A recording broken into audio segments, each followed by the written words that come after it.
Oh, fuck. No, it's just a cough. Okay, no problem. Hello and welcome to the Rabblecast, the breakfast edition of the show. You want to start that again there? No, guy? not at all. I'm going to leave that in there. Fuck you. All right. Hey, man. You do you there, Captain. If nobody likes it, well, tough. This episode is a little bit on the longer side, but that's a good thing.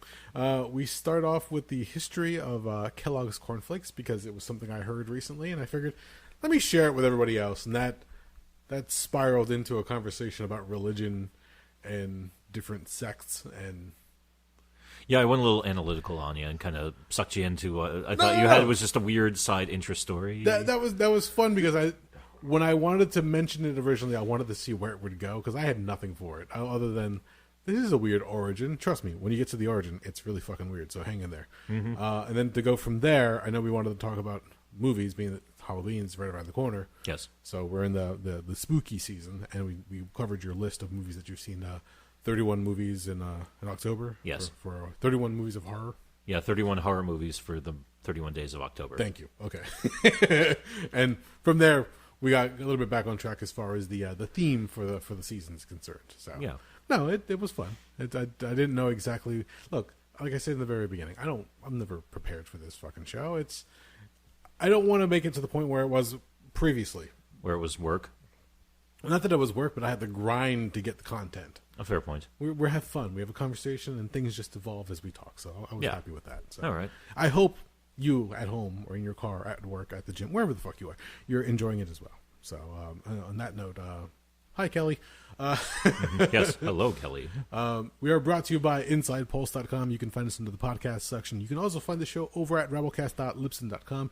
Check out our YouTube channel, youtube.com/Rabblecast. Send us a tweet at Rabblecast. Email us, rabblecast@gmail.com. And as always, check out the Rabblecast Facebook fan page because we are going to be putting up a few more links and different stories as things goes along. The last link I put up, the last story, was the Fix WWE 2K20 with all the different bugs and glitches. It was one of the things I did want to talk about tonight, but we never got to. We'll get back to it another time. I've been collecting the glitches from that, and they're glorious. Excellent. There we go. So we'll have something next time. That's about it. Anything else? No. All right. Well, this is a long one, so enjoy the show.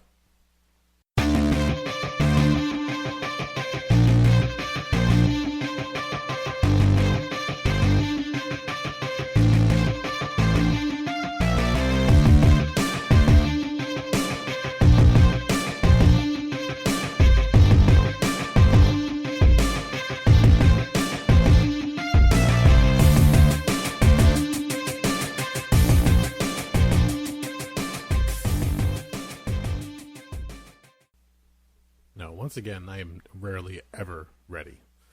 Just gotta fucking go with it. Is anyone ever really ready? No. For anything? No. If they say they are, they're fucking lying to you. No. I believe as human beings, we're in a perpetual state of unpreparedness. But that's also the nature of being human. Yes. So take that for what you will. Okay. So, in the vein of not being ready, listen to this. Fire away. The story of cornflakes, as in Kellogg's cornflakes. I think I know where this is going. Shut up. Don't ruin it. I'm not ruining nothing. You unveiled the history there, guy. The story of cornflakes goes back to the 19th century when a team of Seventh-day Adventists began to develop new foods to adhere to the vegetarian diet recommended by the church. Members of the group experimented with a number of different grains, including wheat, oats, rice, barley, and maize. In 1894, John Harvey Kellogg, that's where Kellogg's cornflakes comes from, the superintendent of the Battle Creek Sanitarium in Michigan and an Adventist, used these recipes as part of a strict vegetarian regimen for his patients, which also included no alcohol, tobacco, or caffeine. Right? Sounds good? Sounds like standard Seventh-day Adventist action to me. Okay. The diet he imposed consisted entirely of bland foods. A follower of Sylvester Graham, the man cited as inspiration of graham crackers and graham bread. Kellogg believed that spicy or sweet foods would increase passions. As a Spanish man, I know what passions mean. Okay. This idea for cornflakes began by accident when Kellogg and his brother, Will Keith Kellogg, left some cooked wheat to sit while they attended to some pressing matters at the sanitarium. When they returned, they found that the wheat had gone stale. But being on a strict budget, they decided to continue to process it by forcing it through the rollers, hoping to obtain long sheets of the dough. To their surprise, what they found instead were flakes, which they toasted and served to their patients. This event occurred on August 8th, 1894, and a patent for flaked cereals and process of preparing same was filed on May 31st, 1895, and issued on April 14th, 1896. This is all from the Wikipedia, by the way. Mm-hmm.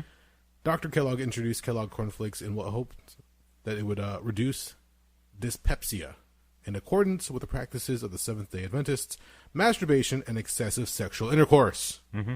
What the serious fuck? Yeah. Are you telling me that Kellogg's cornflakes is Tony the Tiger and all that shit? No, because Tony the Tiger was Frosted Flakes, which had sugar added. Okay. So I think that might fall into the category of foods that they would abhor because they inflamed Passion. I don't know. You sounded cool. I sounded like a dildo when I said it. I recently came across this little tidbit of trivia while listening to one of Rogan's old podcasts, and I started laughing my ass off. I went to the Tony the Tiger thing because I thought it was funny. Oh, but okay. The idea... I'm sorry, I just shit all over No, that's fine. You went exactly where I wanted. A man in a sanitarium decided to create a cereal so it would adhere to his religion's diet because he wanted to stop people from essentially having fun, getting hyperactive, and jerking off. Have you ever met any Seventh-day Adventists? No, thankfully I have not. Exactly. I would hate to be in their shoes because actually they're nice enough people. No, I'm sure they are, but to how do I put this?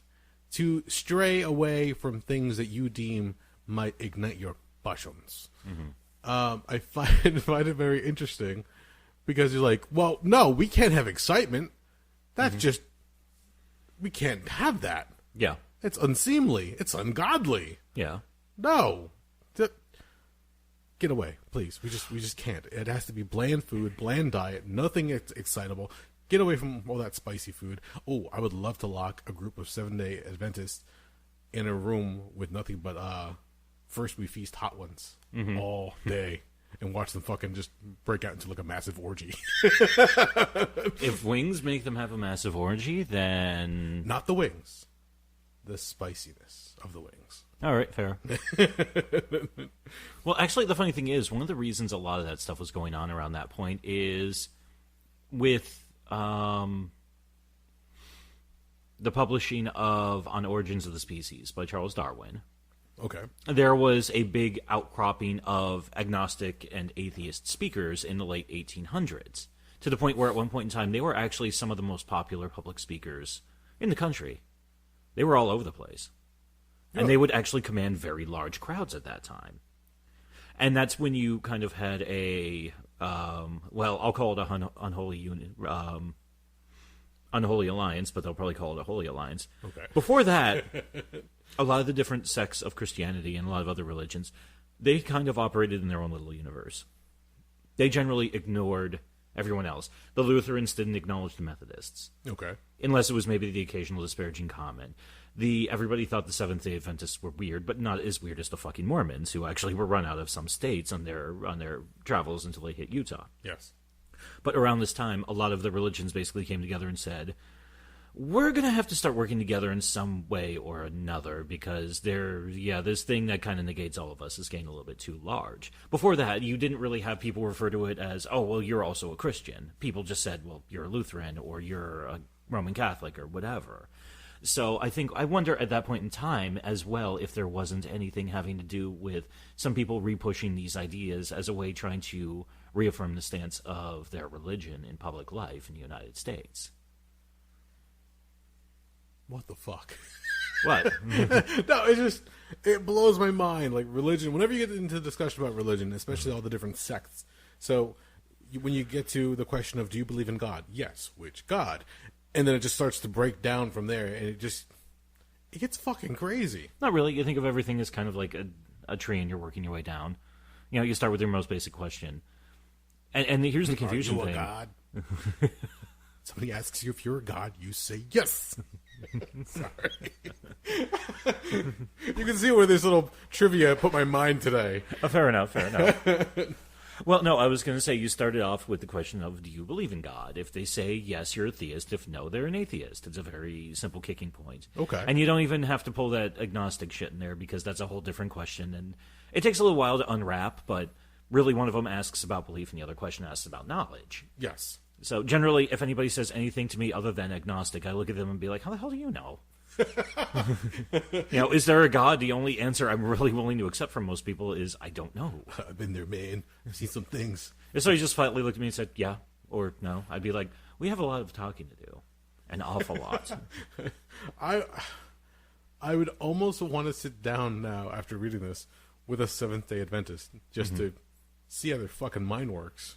Well, they're generally pacifists. Famously, quite a few Seventh-day Adventists served in major wars. Okay. Specifically World War II, but they were always medics. They didn't carry weapons. Okay, I can see that. In fact, I believe there was that story, Hacksaw Ridge, that movie. Yes. About that one guy who they tried to court-martial him out of the army because he refused to pick up a rifle. But yeah, he ended up during battle, he didn't shoot. He just was grabbing his wounded comrades and then running them to the back of the lines for medical attention. Wow. Yeah, and he actually won a Congressional Medal of Honor for that. Okay. But the weird thing is, actually, there's a spin-off of Seventh-day Adventists. I don't know the specifics of it, so I can't break it down for you, called Davidians. I've heard of this. Okay. And then there was a spin-off of that spin-off. And then there was, off the Davidians came Branch Davidians. Oh, fuck. Actually, they started around the 1920s, 1930s, I think. Oh, really? Yeah, there was an old family. It was something that started with an R. They were the spin-offs for quite some time. They did not have the same sense of pacifism about them as the Seventh-day Adventists or even the Davidians. So what you're saying is they're willing to choke a bitch. Oh, yeah. In fact, there was a power struggle within this family in the late 70s, early 80s between the original founding family, whose name completely escapes me, and a fellow by the name of, I think it was Vernon Maxwell, but you probably know him better by the name David Koresh. Oh, wow. Fuck. Yeah. Okay. Yeah, and eventually they set up shop in... It's actually... I looked it up on a map. It's fucking spooky when you find it. There's a road just outside Waco called Double EE Ranch Road. Okay. And if you look on it, you can see exactly where... You know that iconic footage from a couple hundred yards away that showed the Branch Davidian compound during the standoff? Yes.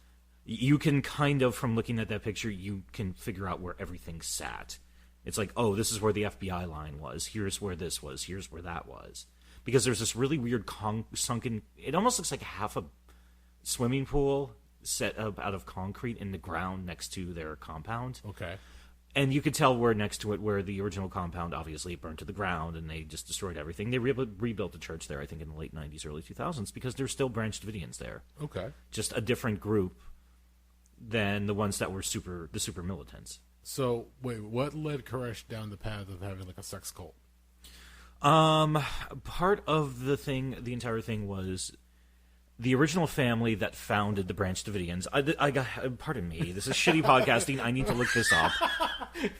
But if I don't have the name, I'm going to completely shit the bed. Go ahead, look it up, because the reason I ask is we're talking about Seventh-day Adventists who, at this point, from what I understand and what I was reading about Kellogg's, which, again, is a weird point to just jump into the conversation with this whole thing, but essentially they're just trying to avoid, like, getting riled up or having these excited ideas or notions or just masturbations.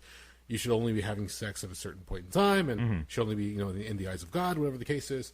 But then you get to David Koresh, who, as you said, is a Davidian. So, or is he a Davidian or Branch Davidian? Branch Davidian. Branch Davidian, thank you. To go to that and realize, okay, you're supposed to be avoiding all these things that might excite passions. Yet David Koresh, at that point in time, when he had everybody in that compound, was essentially like sleeping with just about everybody's significant other. Because they were just like, oh, he's the leader, he's the one, we have to follow him, and fuck, take me. Well, here's some of the brass tacks in the entire matter. From Wikipedia, Branch Davidians are a religious cult founded in 1959 by Ben Roden, that was the family, an offshoot of the Davidian Seventh-day Adventist Church, which had been established by Victor Hotef in the 1930s. Hotef was a Bulgarian immigrant to the United States and Seventh-day Adventist who wrote a set of tracts entitled The Shepherd's Rod, calling for the reform of the Seventh-day Adventist Church. His eyes were rejected by Adventist leaders, and in 1935, Hotef and his followers settled near Waco and began preparing for the Second Coming. Shepherd's Rod, that was my band in high school. I thought you were going to say that was your wiener. But whatever. Sorry. You shake it around and people follow you? Yeah, I guess. But what happened, fast forward, one of the big kicks was there was a power struggle between, I think, Ben Rodin's son and David Koresh for who was going to take over, because Rodin's widow, who was at that point like in her 70s or 80s, I believe, she actually ended up siding with Koresh because Koresh was also just really fucking good at manipulating people. Okay. He was he could speechify like no other. He virtually had the book of Genesis. What's the final book of the Bible? Revelations? I'm blanking off the top of my head. Fuck. We'll just say it's Revelations. Okay, sure. Shit. Put me on the spot for that one. Sorry, I was trying to double check because I couldn't remember exactly. But well, the problem he had basically the last book of the Bible with all the apocalyptic Armageddon stuff in it. He had it virtually memorized, so he could preach on it like no other. Fuck. And also, there was something weird I'm not sure if it was Seventh-day Adventist or in Branch Davidian lore, about how their prophet would be a corrupt prophet. Hence why he drank and smoked and went gambling and, fucked everybody that he wanted within the church. See, you said Rodin earlier, and my tired geek brain is now picturing a giant kaiju with Koresh standing in front of him as the harbinger of the Branch Davidians. And Rodin, the big monster, is wearing like this fucking priest collar. Good lord. Yeah, I'm fucking out there today. So, not a problem.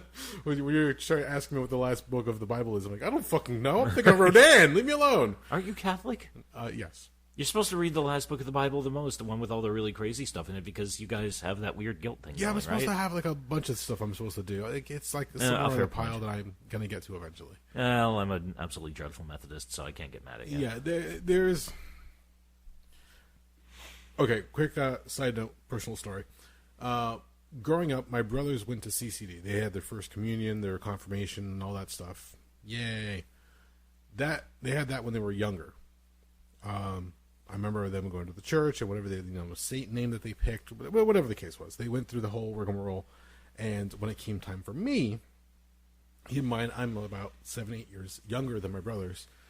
I didn't go to CCD classes until probably somewhere in my early teens, which, as far as I know, is later than most kids. Really? To my knowledge, because the other kids that were in class with me were much younger than I was. Or maybe that was just the class. I mean, there was only a handful of us in this classroom. Yeah. But I was able to catch on to the different stories. I was able to see what the teacher was trying to get to. I don't remember what the sister's name was. If I want to say it was Sister Mary, but that sounds very cliched.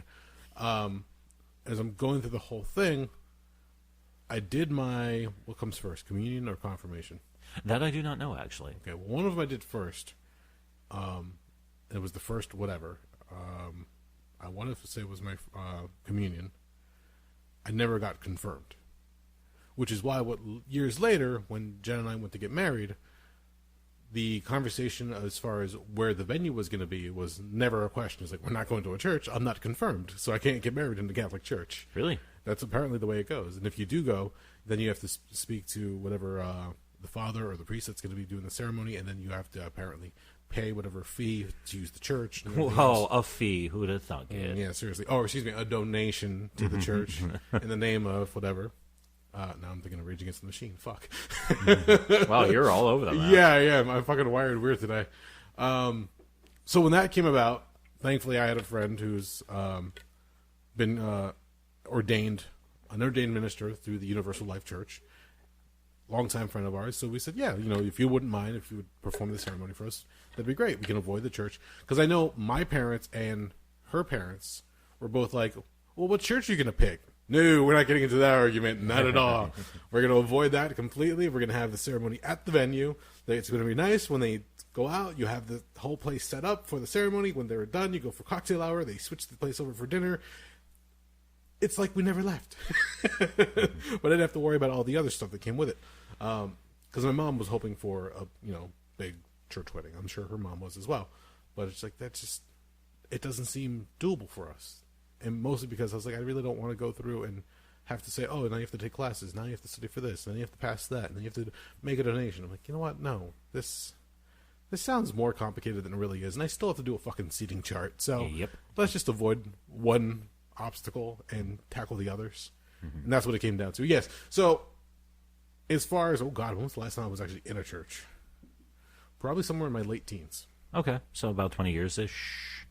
I'd say that's about right, yes. Okay. Because I remember a friend of mine was going through a really tough time, and for as, again, cliched as it sounded, I walked down to the church because it wasn't far from where we used to hang out at the coffee house in Somerville, or the one recording studio that Jimmy had, which was above the coffee house, different times.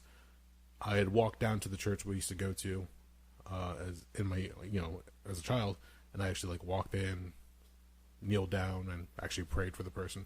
That was probably... Was it the Catholic Church on Main Street in Somerville? Not Main Street, no. High Street? Is it High Street? I can't remember. Does it the block closer to 22 yes. from Main? Yeah, that's High Street. Okay. Yeah, because it goes Main, High, Cliff.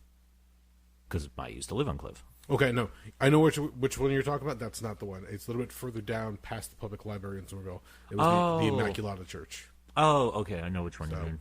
My family used to go there all the time. That's actually a nice church. Yeah. It is. It was a very nice... I do like religious architecture. Yes, very much so.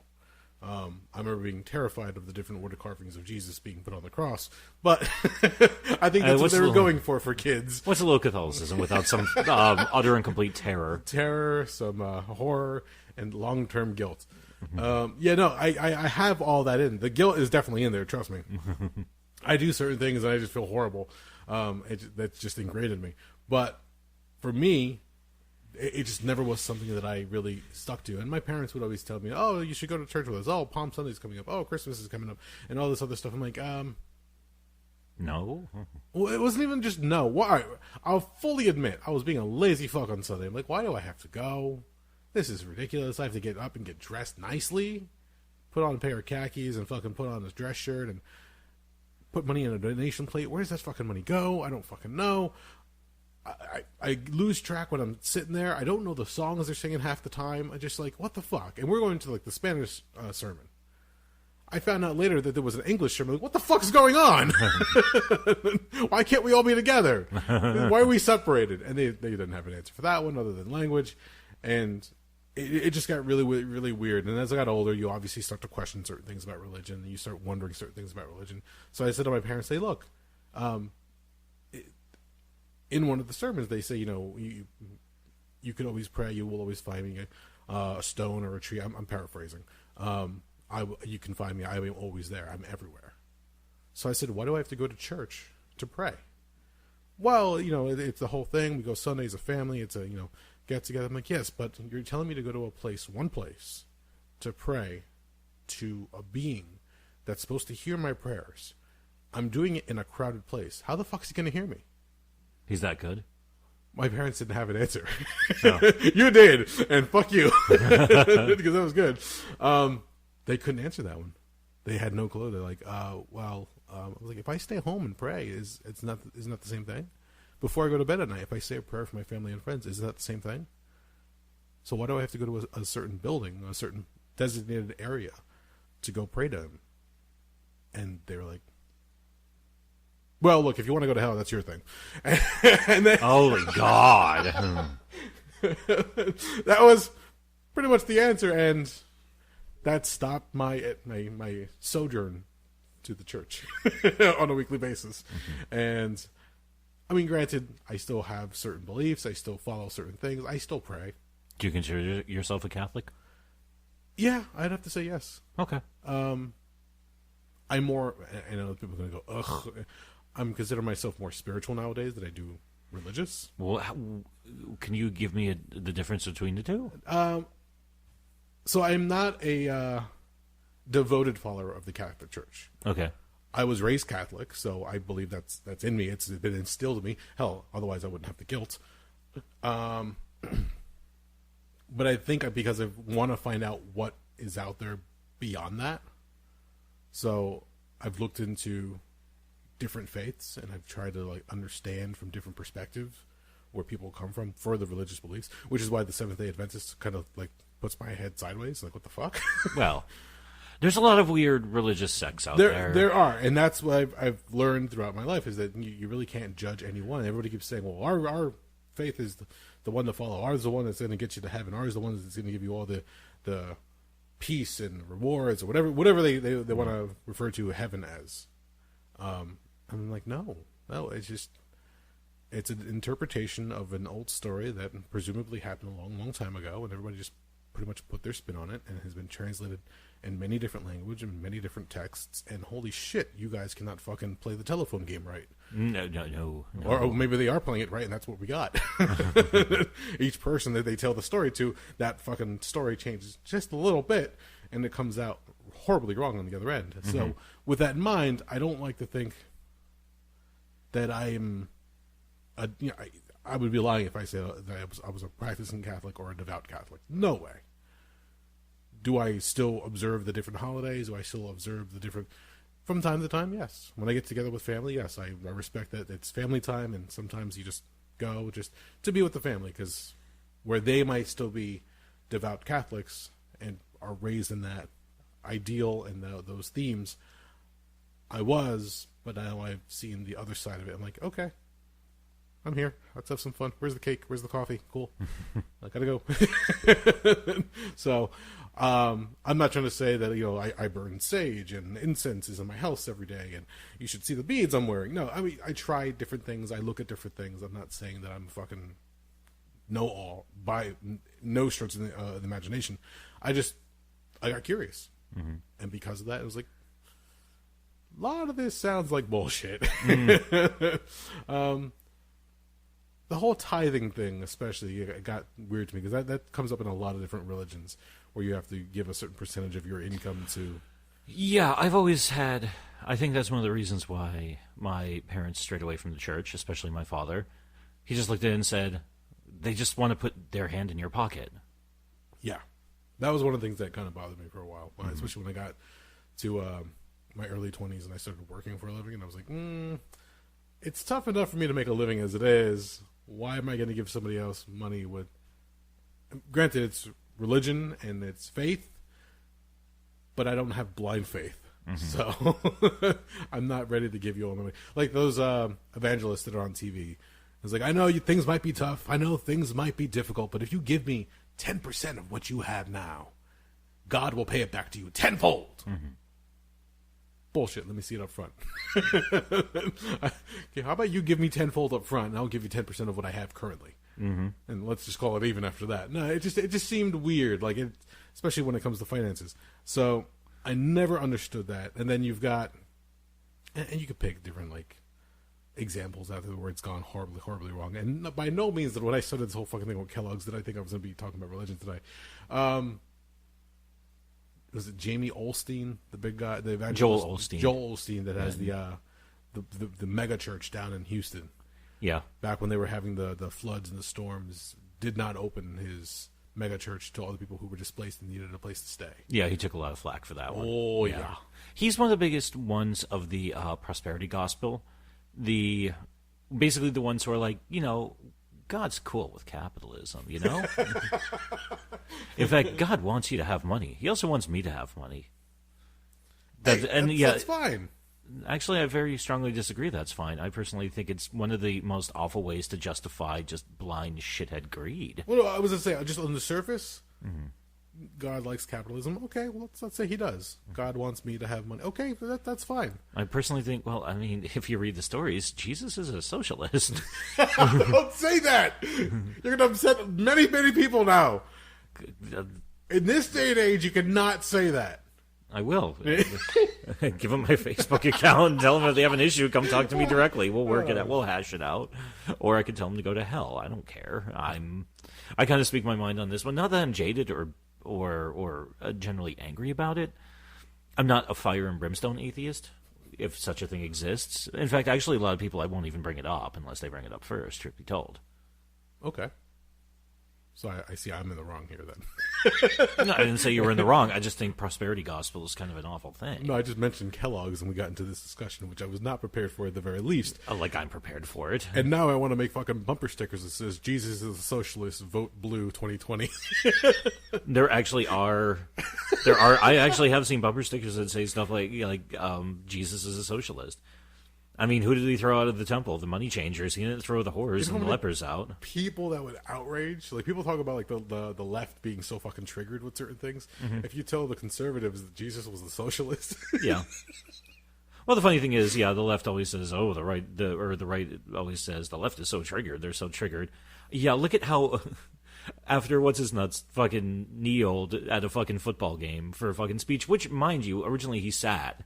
Yes. But then he had to talk with I think it was like a Green Beret or a Navy SEAL. Yes. Who was also a former football player and said, Kaepernick, how about you kneel? Mm-hmm. It's a different thing. It symbolizes other things. Look at how many people lost their fucking minds to the point where it's like, I'm taking my Colin Kaepernick jersey, which those authentic jerseys are not cheap from my understanding. No, they're not. And they took all the paraphernalia, all the different athletic equipment that they had bought that might have the logo or his name tied to it, and they just started burning the shit left and right. Which even at that point I looked at and said, okay, if you really don't like the guy that much and disagree with what he's doing, that's fine, but why don't you take all this stuff? Why don't you take your Kaepernick shirts and your 49er jerseys and all this kind of stuff? And even after the Nike named him like one of their main sponsors, and then they took all their Nike stuff and burned it, why don't you give it to a fucking homeless shelter? Especially socks, because one of the big items they're constantly looking for are socks. Because that would mean they actually read the text, and they'd be actual devout followers. Mm-hmm. They're not. No. It was just like when, I can't remember what great sin, Yeti coolers did some years ago, to the point where all of them were like, oh, look at what I'm doing. I'm destroying my Yeti cooler with a shotgun. And it's like, guy, you already paid for that. They don't give a shit what you do with it. Exactly. They already got your money. Yeah. I don't even remember what exactly Yeti's... Oh, I think they stopped sponsoring or kicking money to the NRA, or I think it was something of that nature. I'm sure Yeti put out like a slogan that says, we already have your money, and Jesus is okay with that. I don't think they were stirring it up too much. No, they weren't. That's just me. I think they're like, let's just shut up and let this blow over, because a lot of these people who just destroyed their coolers are probably going to like surreptitiously buy another one 6 months from now because they're like, it is a good cooler, damn it. Yeah, or when the holidays or birthday rolls around, their significant other might buy them another one. Yeah. That might cause some kind of fight inside the house, a domestic dispute, another shotgun round will go off, and suddenly divorce. Hey. Because actually, when you think about it, everyone's triggered. They're just triggered about different things. But when you're triggered, it's a righteous indignation at something wrong with this world. Yes. When the other side is triggered about something, they're just being, whiny snowflakes. Exactly. Yes. It's just called, it's like, okay, well, and generally for the most part, here's the thing, and I also take it on a case-by-case basis. Okay. If I gave a fuck about football, and I was that bent out of shape about Kaepernick kneeling or other football players kneeling, guess what I do? I turn to something else. I wouldn't watch football anymore. The fuck you say? Yeah, but no, everybody's got to freak out and make so much fucking noise about it. It's like, if it's that big of a deal, and actually the funny thing is, from some friends of mine who are football fans, they've said, oh yeah, the NFL's worse than it has ever been because of their commissioner. Absolutely. Goodall, I think his name is? Roger Goodell. Yeah, there we go. Goodall, whatever the fuck that fucker's name is. It's all right. Now, from what I've been told, he's apparently kind of like the Jim Hurd of the NFL. Essentially, yeah, that's a good way to put it. Yeah. Yeah, again, they penalize somebody for something, and they let another person slide on a much worse offense. A lot of it comes down to when they were finding out that a lot of players. You got a league full of people probably that have competitive complexes. Like they have to win, they have to be the best, they have to be in the lead, whatever. You're not going to get to that level unless you have that kind of compulsion and drive. And because of that, having those kind of impulses might lead to a few domestic disputes with either a significant other or a loved one. Mm-hmm. And if that's the case, then should the league step into that point to say, hey, maybe you should not beat your wife if you're like, what a novel concept. Yeah. But if that's the case, then then you have who was the one player? Oh, Ray Rice off of the Baltimore Ravens years back, where there was the video footage of him fucking just cold cocking his fiance in the elevator. Oh yeah, knocking I remember her that. The fuck out. That whole thing that was ridiculous. And was that bad? Yes. Looking back on it, 2020, they were able to get past it. Yeah, he was suspended from the league, was not able to play. Nobody picked him up. But he and his fiance have since been married, and they've actually worked it out. They've managed to stay together. I mean, good for them. People are like, oh, she's staying with somebody who's going to be abusing her for the rest of her life. Okay, we can't make that call. We can draw conclusions, sure, but that's all they are. I mean, that's your opinion that you're making off of what we've seen. For all we know, they're fucking hunky-dory now. I mean, money will do that to somebody. But there have been a number of other guys in the league that have done far worse to women, whether they've been dating, engaged, or married. And the league sometimes will step in when it gets out. Other times, if they can keep it quiet, they'll turn a blind eye and say, okay, just keep it down and keep kicking or keep throwing the ball or keep running down that field. Looks good on us. But the second it gets out through social media or news outlets, or it's TMZ gets their hands on it, sorry, you're fucked. And I don't know, in certain cases, it's tough because you're not getting all the information. You're not getting all the details. You're just getting some video footage that gets leaked online, and then you have to make an assumption off of what you see, what little you see. And then when the NFL tries to investigate, think about that. The NFL trying to investigate in your personal life. Yeah. They pay you to be on that field, to play, to practice, to go represent them. But when you go home, they have to investigate your personal. It's like your last job saying, hey, look, we know you're a decent employee. You do your job. You show up on time. We can depend on you. But we want to know, what's your home life like? Well, is it the NFL investigating, or is the NFL cooperating with law enforcement? That's where also it gets tricky as well, because then that becomes a whole thing of jurisdiction. Yeah. Because the cops can obviously investigate if there's a phone call made, and they have to go down there. That's their duty. Even if it's just a video comes out, they still have an obligation to investigate, I believe. Absolutely. But where does the NFL start and stop as far as jurisdiction, and where does law enforcement have to comply with the NFL? There have been Supreme Court cases regarding how much control over the personal life a company has on its employees. Do I remember what they say? Not off the top of my head. I'd have to do some serious researching on it. But they've even concluded to a certain degree, generally no, but that doesn't stop companies from trying. Yes. And am I saying that the NFL should just let these guys go? No, of course not. Exactly. No, it's one thing to kneel during the pledge or the national anthem. Okay. Which, and also, while we're talking about this, let's bring this up as well. Okay. It was only in, I think around 2007 or 2008 when the teams would actually be out on the field for the national anthem. Mm-hmm.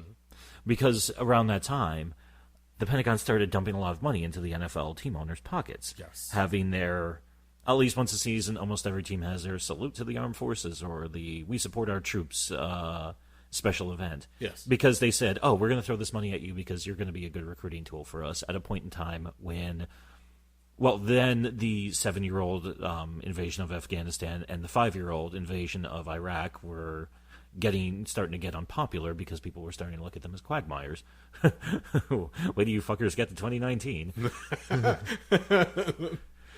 So at a certain point as well for that, the NFL kind of drew first blood on that one. But what I'm saying is there's a world of difference between that, which actually can be interpreted as use of freedom of speech. How much the employer has to do with that, well, that's another story for a lot of contract detail, and I'm sure there's a whole mess of attorneys investigating the entire thing, mulling things over, some team owners, and that's where the real money is. Those are all billionaires. Some of them are saying, no, this is fine. Other ones saying, no, this can't be allowed, blah, blah, blah, blah, blah. There's a world of difference between that and beating the shit out of your fucking girlfriend. Yes. I don't disagree with you at all. Okay, well, I rest my case. I don't know. But no, that becomes a weird thing where, if the NFL tries to, figure out what's going on. Granted, they're trying to cover their ass because they're an organization that you play for and you essentially are a representative of. Mm-hmm. But it's it's your job. Because your last job or whatever job you have, say, hey, look, you're an outstanding employee while you're here, but you're kind of an asshole outside of here. Try to keep it down a little bit. Don't fucking pay me outside of here. Mm-hmm. Now, granted, I don't know. Maybe I'm getting lost in my words a little bit because I feel like when I walk around in my day-to-day life, I don't try to be an asshole if, unless it's called for. In that situation where somebody pisses me off or somebody does, offends me in a certain way, personally, physically, whatever the case is. I try to be a peaceful guy day to day. But if somebody says or does something stupid, then it sets you off. Different story. Does that reflect on my job? No, I don't think it should. But again, there's different kinds of organizations in terms of size. Lots of different money in play. Sponsorships. Again, PR. It becomes a different thing. So, like me being at my current job, if I do something wrong, it doesn't get put on TMZ. But somebody like Kaepernick, if he kneels during the anthem, so they, oh shit, it's everywhere. Different story, different reach, different platforms, whatever the case. But still, I agree with you. You should not be an asshole. You should not be doing harm to somebody. You should not be. Don't be a dick. Is what it comes down to. Even sometimes I don't give a shit if you're a dick. It's your right to be a dick. It's also my right not to be around you. You can be a dick, but don't. There's a difference between a dick and a domestic abuser. Yes. A huge one. A fucking huge one. There you go. I guess that's what I was going for. All right, I'll take it. I'm trying to backtrack in my head and figure out exactly where in this clusterfuck tangent. You had nothing picked out for this evening, did you? No. Okay. Like that, I came across this little tidbit of Kellogg. I'm like, what the fuck? I want to share this with everybody. I was going to put it up on Facebook or social media somewhere, but I was like, no, this deserves to be aired out. Just to wrap up that one, do you remember the movie The Road to Wellness from 1994? Rings a bell. That was actually loosely based on Kellogg and his sanitarium in Battle Creek, Michigan. No shit, really? Yes, sir. Yep. I'm writing this down. Okay. I don't remember much about it. I'm pretty sure I didn't see it. I remember Dana Carvey was in it. And, oh God, I'm trying to remember the actor that actually played Kellogg. I can't remember. But I'll just keep on talking until you find it on your cell phone. No, I'm not looking for it. I'm just writing it down. Okay. Road to Wellness. Road to Wellness. Yeah, so how did you come across that? I just remember the ads for it when it was on, when it was out in theaters. I want to say it opened late summer, early fall of 1994. I'll take your word for it. Oh, pardon me. Road to Wellville. Road to Okay. Wellville, not Road to Wellness. Let's see. It was released on October 28th, 1994. Road to a non-masturbatory religion. Let's see. Anthony Hopkins played Dr. Kellogg. Oh, weird. Matthew Broderick was in it. Bridget Fonda, John Cusack, Dana Carvey, Cole Meany. And let's see. Yep, it was about a sanitarium. Dr. John Harvey Kellogg opened a sanitarium in Battle Creek, Michigan, where he practices unusual methods for maintaining health, including colonic irrigation, electrical stimulus, and sexual abstinence, vegetarianism, and physical exercise. Weird. Yeah, and attracts well-to-do patients who are suffering from poor health. Blah, blah, blah, blah, blah. Yeah. So, yeah, it's a very quirky film. I don't remember anything about it other than I remember it exists, which is saying a lot. Hello there, young man. You seem to be unhealthy. You know what your problem is? Masturbation. Well, you're pretty sharp on movies, and when I mentioned this one to you and you had no recollection of it, I was like, okay, there's one to mark down, because that rarely happens. I will see. There's a lot of movies that I came across, especially we talked about back in the days of like when Blockbuster was around, or just video rental stores in general. I would watch a lot of movies, and like 90s, pretty much the 90s I watched a lot, especially the early aughts. But when I got later, certain responsibilities and time just became more of a premium, so I didn't get to watch as many movies. Just last night, while I was editing, I got to watch The Infiltrator with Bryan Cranston. Oh, the new one. Yeah. Okay. Was it Bob Mazar when his infiltration of the different cartels and banks that were involved in all the drug money, and the big takedown that they did in Miami. So I watched that and just fucking flabbergasted. So immediately, as soon as I was done, I looked up Bob Mazar. I'm like, what the fuck happened to this guy? Like, is he still around? What's going on?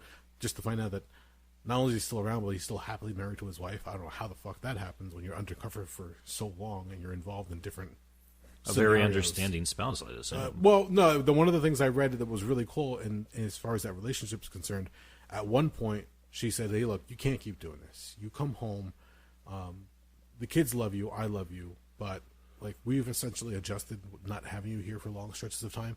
How about for whatever like assignment that you're on, if it's a long-term assignment, you stay there. Do what you have to do, be who you have to be, and when you're done, come home, and then we'll figure out if we have a future still. I was like, holy shit, they were both very understandable, amicable about it. That when that whole relationship that was laid out in The Infiltrator, when it was finally done, he went home and they figured things out, and they remained happily married afterwards. All right. That's pretty fucking cool. So watching, like, I first thought like this is gonna be like a bad ending for the guy. The guy's gonna get shot while he's undercover. His wife's gonna think he's cheating on him, so she's gonna start screwing around behind his back. Like, there was already enough shit going on with the drug cartels and the money and the bankers. You didn't need to add the other bullshit of the possibility of infidelity between him or his wife. So thankfully they were able to hold that shit together, and at the very end they have a family and a marriage, thankfully. But I was amazed. But back to the point of different movies, Road to Wellville, I recall it. Now that you said Anthony Hopkins, I can almost picture the trailer in my head, actually. Okay. But everybody was wearing white. Yeah, well, in a sanitarium, I would assume so. Yes. I just never got around to watching it. But because it's got Anthony Hopkins in it especially, I'll definitely go back and watch it. Well, it's no weirder than about a year ago, last October, I watched Ed Wood for the first time. And a few people even looked at me and said, how have you never seen Ed Wood? And I told them, I remember the trailers for it. I remember it came out, once again, the fall of 1994. I heard it was great. I just never got around to watching it. That was interesting only because, as you said, because of the things that you're into. So the different types of movies that you like to watch, it seemed like that would have been something right up your alley that you wouldn't have not wasted any time to catch it. That was one of the ones that was always on my list to go see it, but I always ended up dropping it down a few steps just because there was something I wanted to see more than that. Absolutely, yeah. So I never quite caught up with it, even though, I'm fascinated with, Plan 9 and the entire weird world of Ed Wood and Johnny Depp's, tour de force in that. I can't remember the guy who played the elderly Bela Lugosi in it, who was in the midst of morphine addiction. But it was, a fantastic film. Yeah. So, and I can't remember who it was who played Tor Johnson. I think it was George the Animal Steel. I think you're right, yes. Yeah. So, it was a banger of a film. I remember watching it, and even just by the opening credits, which are, like, super spooky, the whole movie's in black and white, which I'm a sucker for black and white. I'm sitting there, I was like, this is fantastic. Why have I never watched this before? What is wrong with me? So, yeah, it is what it is. Well, being that you just said black and white, let me just segue to another point real quick. Kevin Smith is out there right now doing the rounds for the Jay and Silent Bob reboot movie. That's what I've heard. So they have a road show going on. They go out and they show the film. Usually it's back to back with Jay and Silent Bob Strike Back, and they do a Q&A session after the fact. All of this is hinging on that it's 25 years since Clerk was released. Yeah. So one of the things that came up when they were doing the press junket for Clerks was when they would ask people, like, you shot the movie in black and white. Was that like an artistic decision?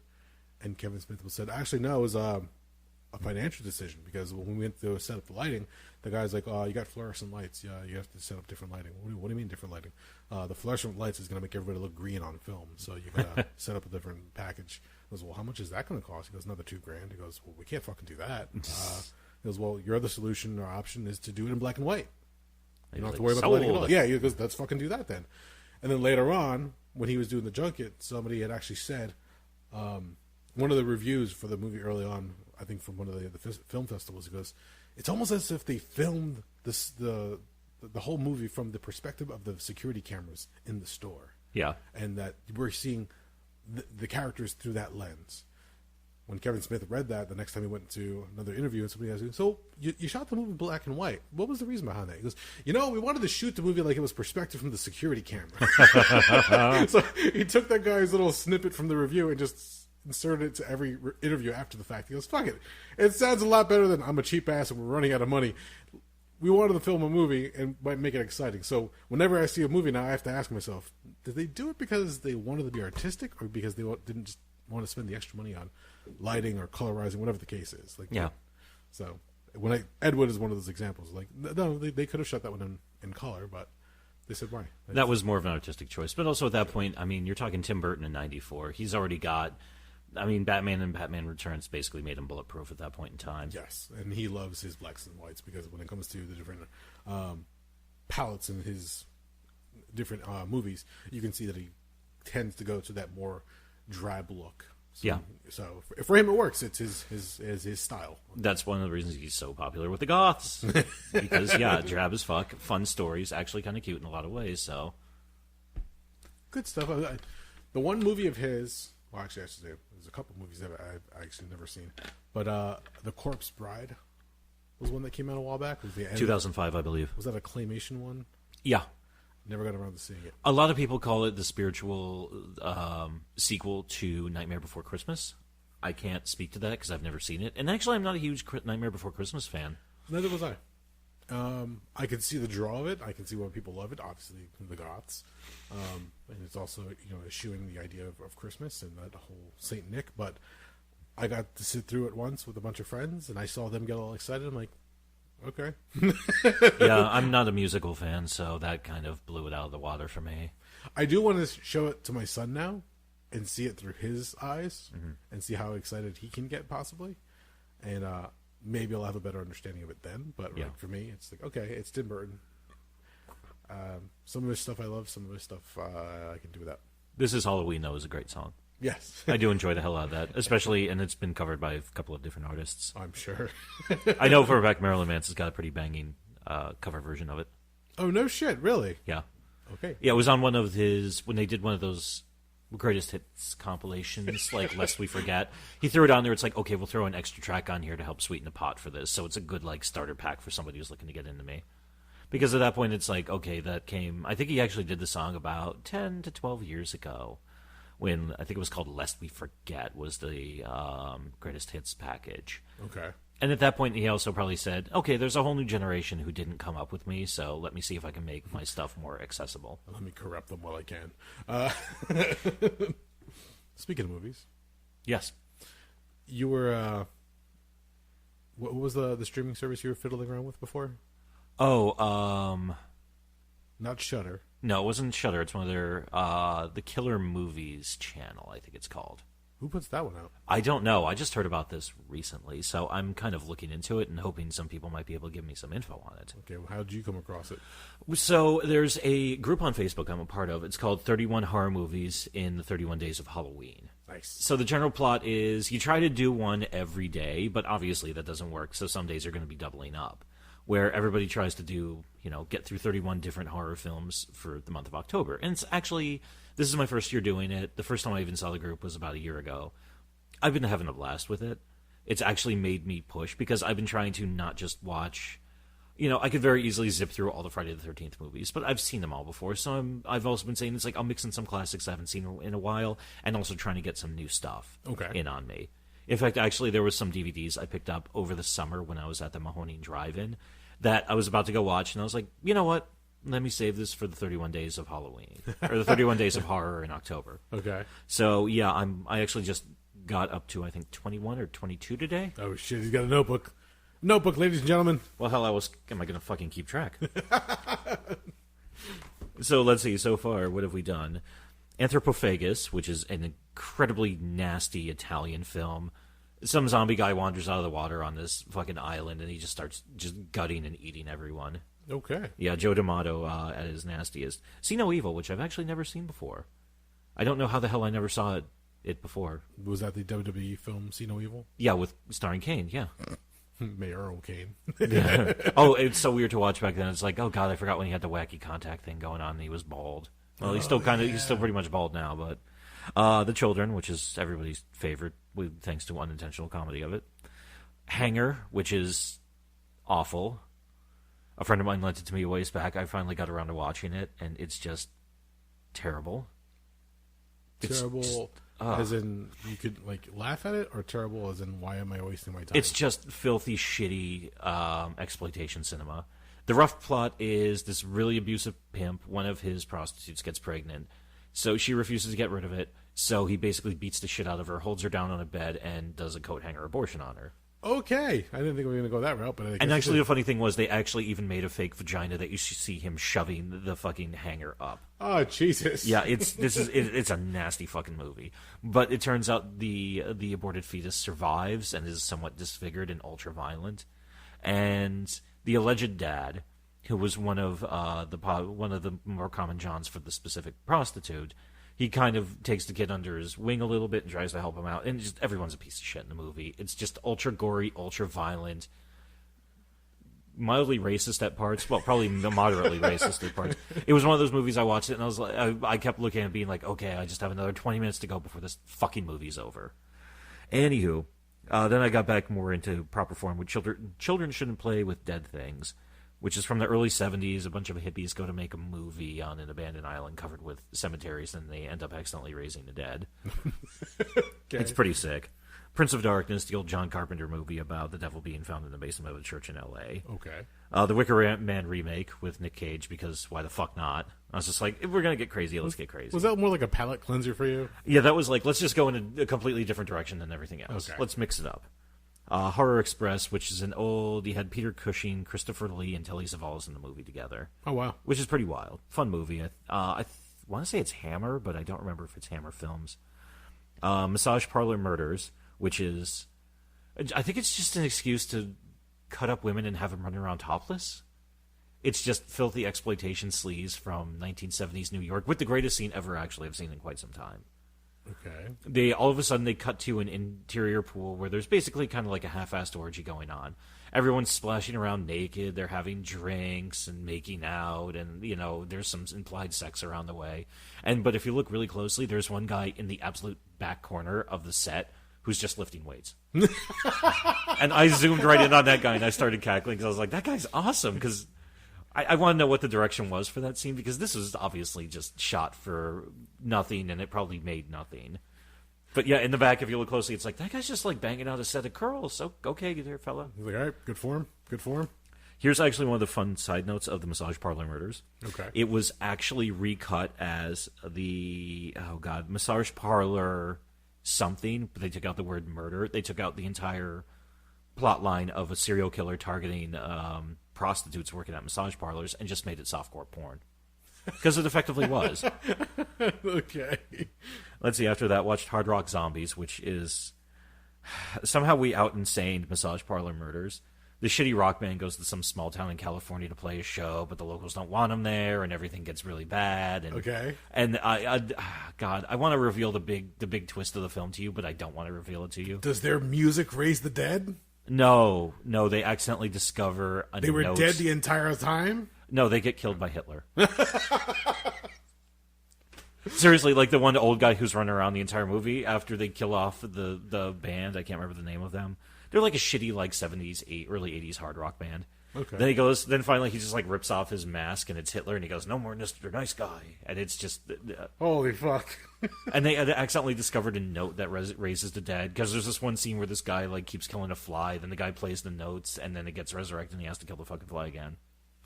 Weird. Okay. It's another insane film, and they look like a shitty version of Kiss. Like when they come back from the dead, their faces are all painted, and I was like, "Yeah, you're clearly trying to be Gene Simmons, but you change it just enough not to erase their ire." What year was this movie? Oh, it was probably 84, 85. Okay.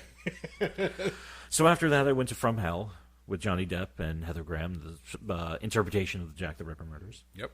Return to Horror High, which is about a high school where there's a bunch of murders, and then a company goes to this high school after it's shut down to film a horror movie about it, and then the murders start happening again. Yeah. Featuring a young George Clooney.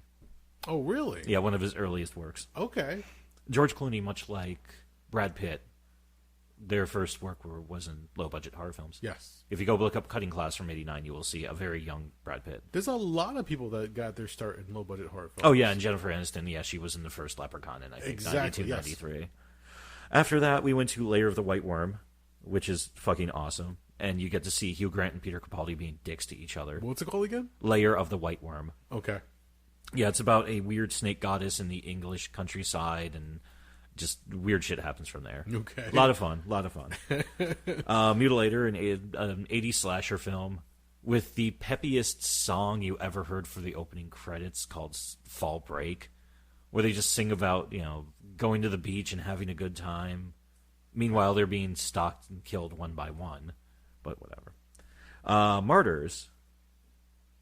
Okay, this was a remake. I didn't even realize. I didn't realize there'd been a remake. The original Martyrs was a French movie from 2008, I think.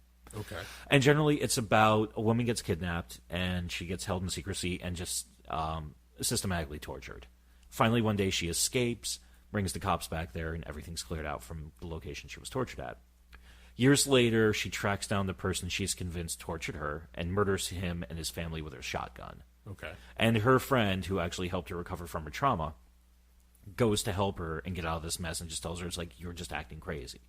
And then when they're searching the house trying to cover up the murders, they find a hidden compartment under the house with a bunch of other women held captive that he'd been torturing. Oh, shit. And you find out the guy who'd been murdered, it was actually this huge conspiracy by this secret society where they believe that they can find certain individuals within society where instead of giving up and embracing death, they're just continually tortured until they transcend life and they see what's on the other side of existence. It tries to be this deep philosophical film, but it just turns into like shitty torture porn, honestly. Okay. Like once again, it was another one where I was like, oh god, is this over yet? Wait, so this is a remake, you said, right? Yeah, the one I watched was a remake. The original one was French, part of their like new extreme filmmaking movement of the 2000s. Okay. This one came out. Blumhouse put it out in like 2014, 2015, I think. Okay, I have a question for you when we're done with the list. Okay, all right, Okay, moving along. So then I decided to lighten it up after that, so I went with Once Bitten. Nice. Which I fucking love. God, Cleavon Little is just so... God, he's so ridiculous in that. He's just fantastic. Then I watched Fearless Vampire Killers, which is a horror comedy that Roman Polanski made back in late 60s, early 70s. Holy shit, okay. Yeah. God, Sharon Tate is so fucking hot in it. She is so gorgeous. It makes you want to punch Charlie Manson in his punch in the face. It's like, why did you have to murder her? Then again, Roman Polanski probably would have fucked it up himself, that fucking creepy scumbag. Okay. Then I watched Black Sabbath by Mario Bava, which is a nice, fun series of anthology movies. Okay. Graduation Day, which is just a weird slasher I found on Amazon Prime. Amazon Prime right now has an absolutely wild horror selection. They do. I was actually looking through it last night when I was looking for something to watch. Yeah, I've already got like the next 5 movies I want to watch for this entire thing already shouted out, and I think I only have to pay for one of them. Nice. Like everything else is already on there, like Hell Baby, and I think I saw Frighteners is available for streaming. Oh, really? I think so. I'm going to have to double check. Tomorrow. I definitely know Mausoleum and One Dark Night are streaming on there. Okay. Just to finish up the list, so 20 was Shadow of the Vampire, which was... It's a fictionalized retelling... The remake of the Nosferatu filming of? It's a fake documentary about being filmed where they say that Max Schreck, the method actor who played Count Orlok, what if he really was a vampire? Ah, gotcha. And it's just, I'm out fucking standing. Everybody kills in it. Then again, you have a great lineup. You've got Eddie Izzard. You've got John Malkovich playing Frederick Wilhelm Murnau. Willem Dafoe plays Count Orlok, the vampire. Okay. Which, it's cool because... I'm sold already. If you watch on the DVD, there's actually there's a series of stills that you can run through that shows him. It's like a photograph one every like 15 to 20 minutes of him in the makeup. And it's so cool to see him see this character just basically engulf him. Oh my god. Because he's got prosthetics on pretty much everywhere, I think, except for like his lower jaw area. Oh, good lord. Yeah, it's amazing to see. And I mean, you've got Gary I'm not sure how to pronounce that guy's name. Elwes? Yes, that guy. He's in it. Yeah, outstanding stuff. And then the final one I watched today was Hell House LLC. Hell House what? Hell House LLC. What the fuck? So it's the story. It's a found footage piece. Okay. And it's the story of basically a company that does a haunted house every year. They decide to take it to an abandoned restaurant / hotel up in a small town in like upstate New York, outside of the city. And they set up the haunted house in there, but progressively more and more bizarre things happen there. And then as they unveil the history, they find out the place is actually haunted.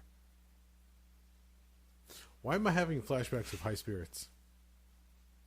It's kind of like that, except it's definitely not a comedy. Okay. And there's definitely no Steve Guttenberg or a spooky young Liam Neeson.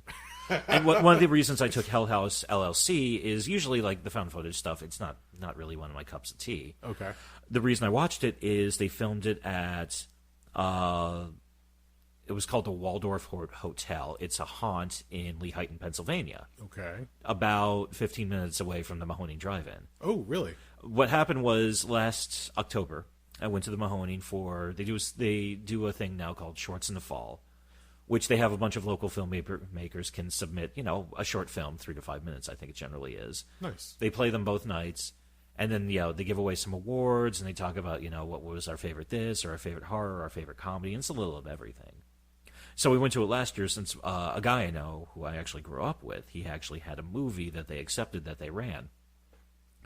But after they ran through all the movies and we saw like the issuing of the prizes to see if a friend of ours would pick anything up, myself and my friends Michelle and Dooge, we said, it's really fucking cold, let's go do something else. So we jumped on our phones, looked around, and we found, I can't remember the full name of it, it's called the Waldorf Hotel Haunt. It sounds familiar, actually. Yeah, it's just like I said, just outside Lehigh, and so we went to go check it out. And then a couple weeks later, Dooge messaged me and said that haunt we went to, it's in a movie. Apparently they used it as a filming location.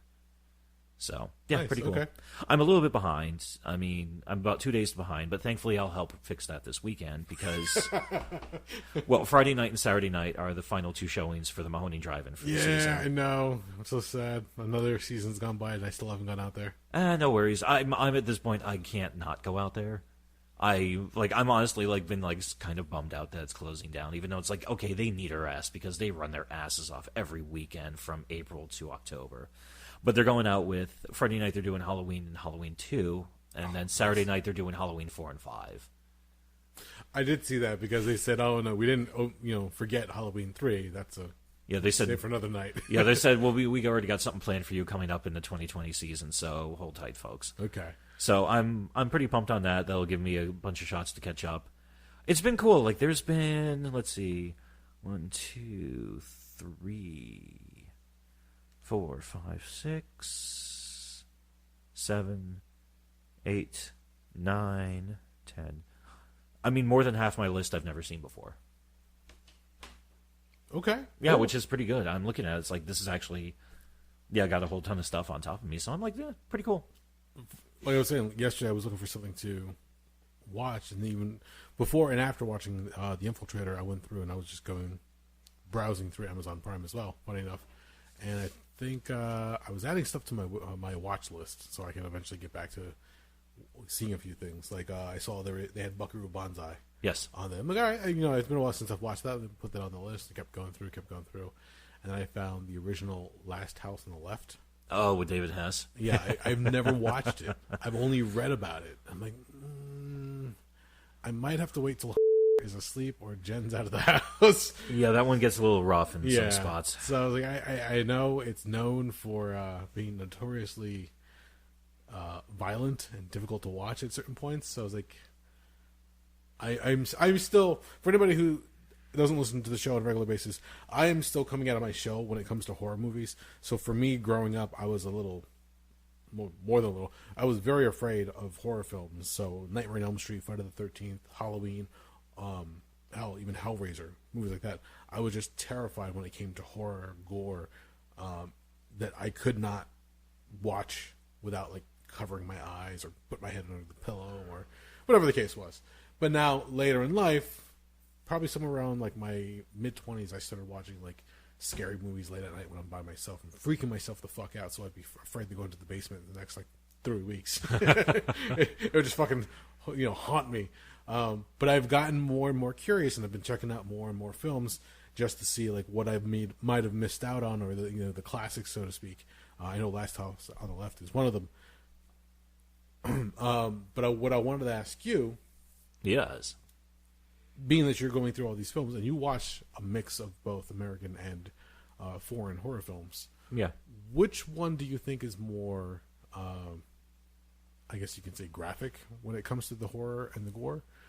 Do you see like the stage like usually like hits like a certain level and then they won't go any further, or do you see like overseas that they're more willing to push the envelope? It depends on. You're right. It does depend on country, but it also depends on time period. Okay.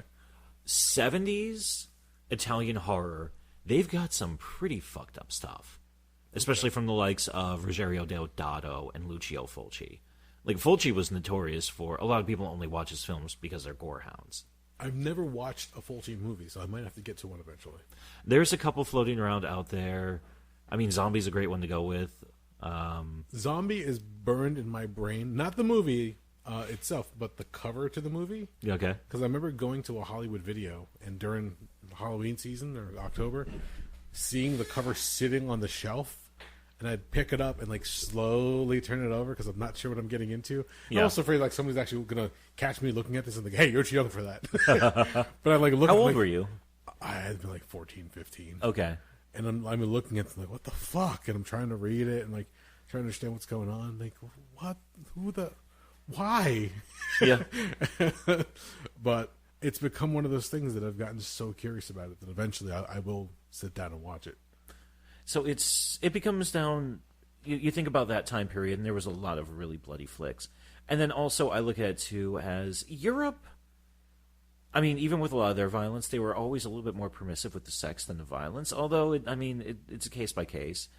In the UK, they had some stuff that was pretty wild to the point where they created the video nasties list. That was just movies that were just outright banned by the British government. I love that term.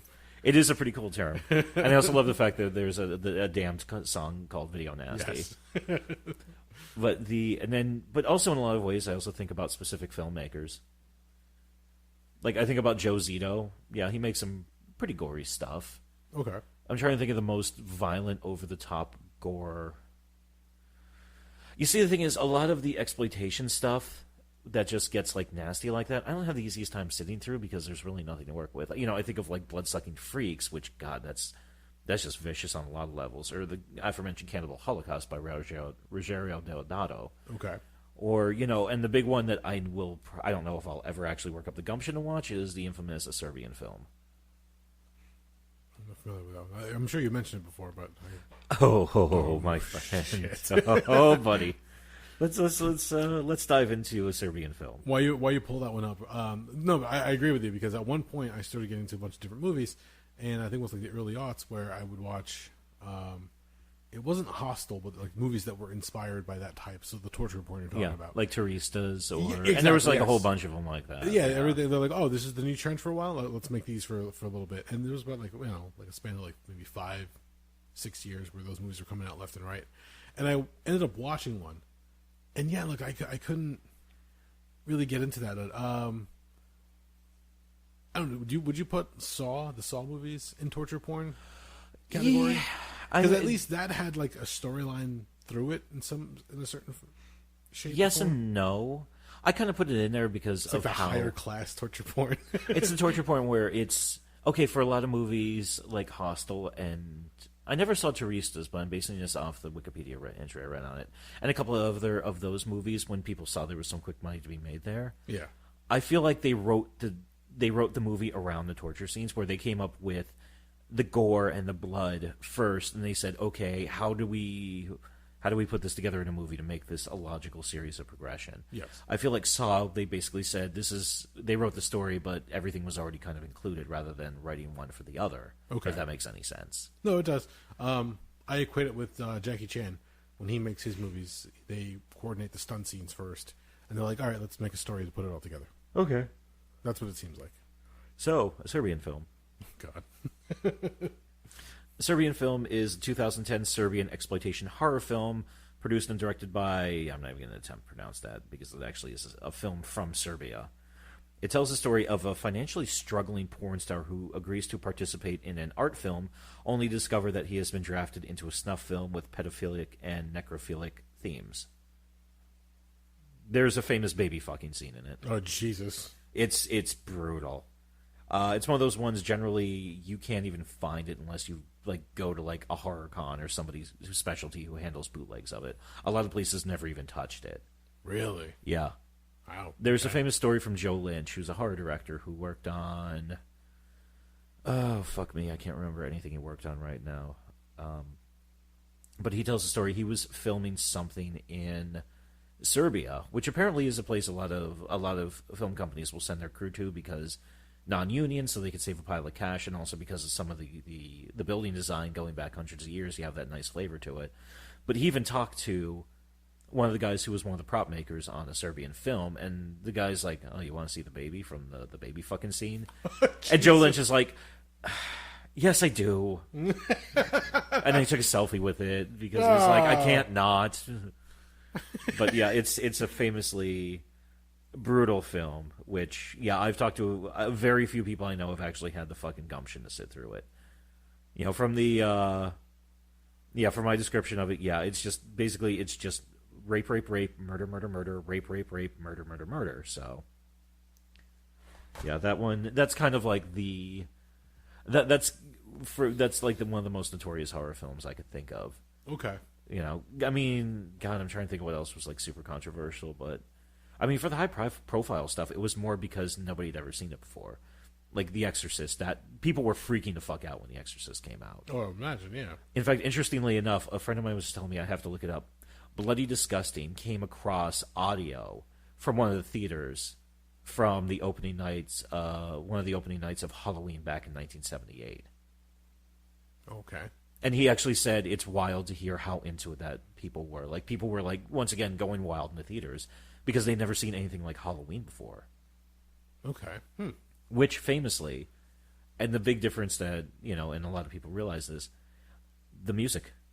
Yes. Because John Carpenter actually did a test screening without any music, and people were like, no, that was kind of scary. Put some music back in, and yeah, people lost their shit. Yeah, that's pretty iconic for that movie. Absolutely.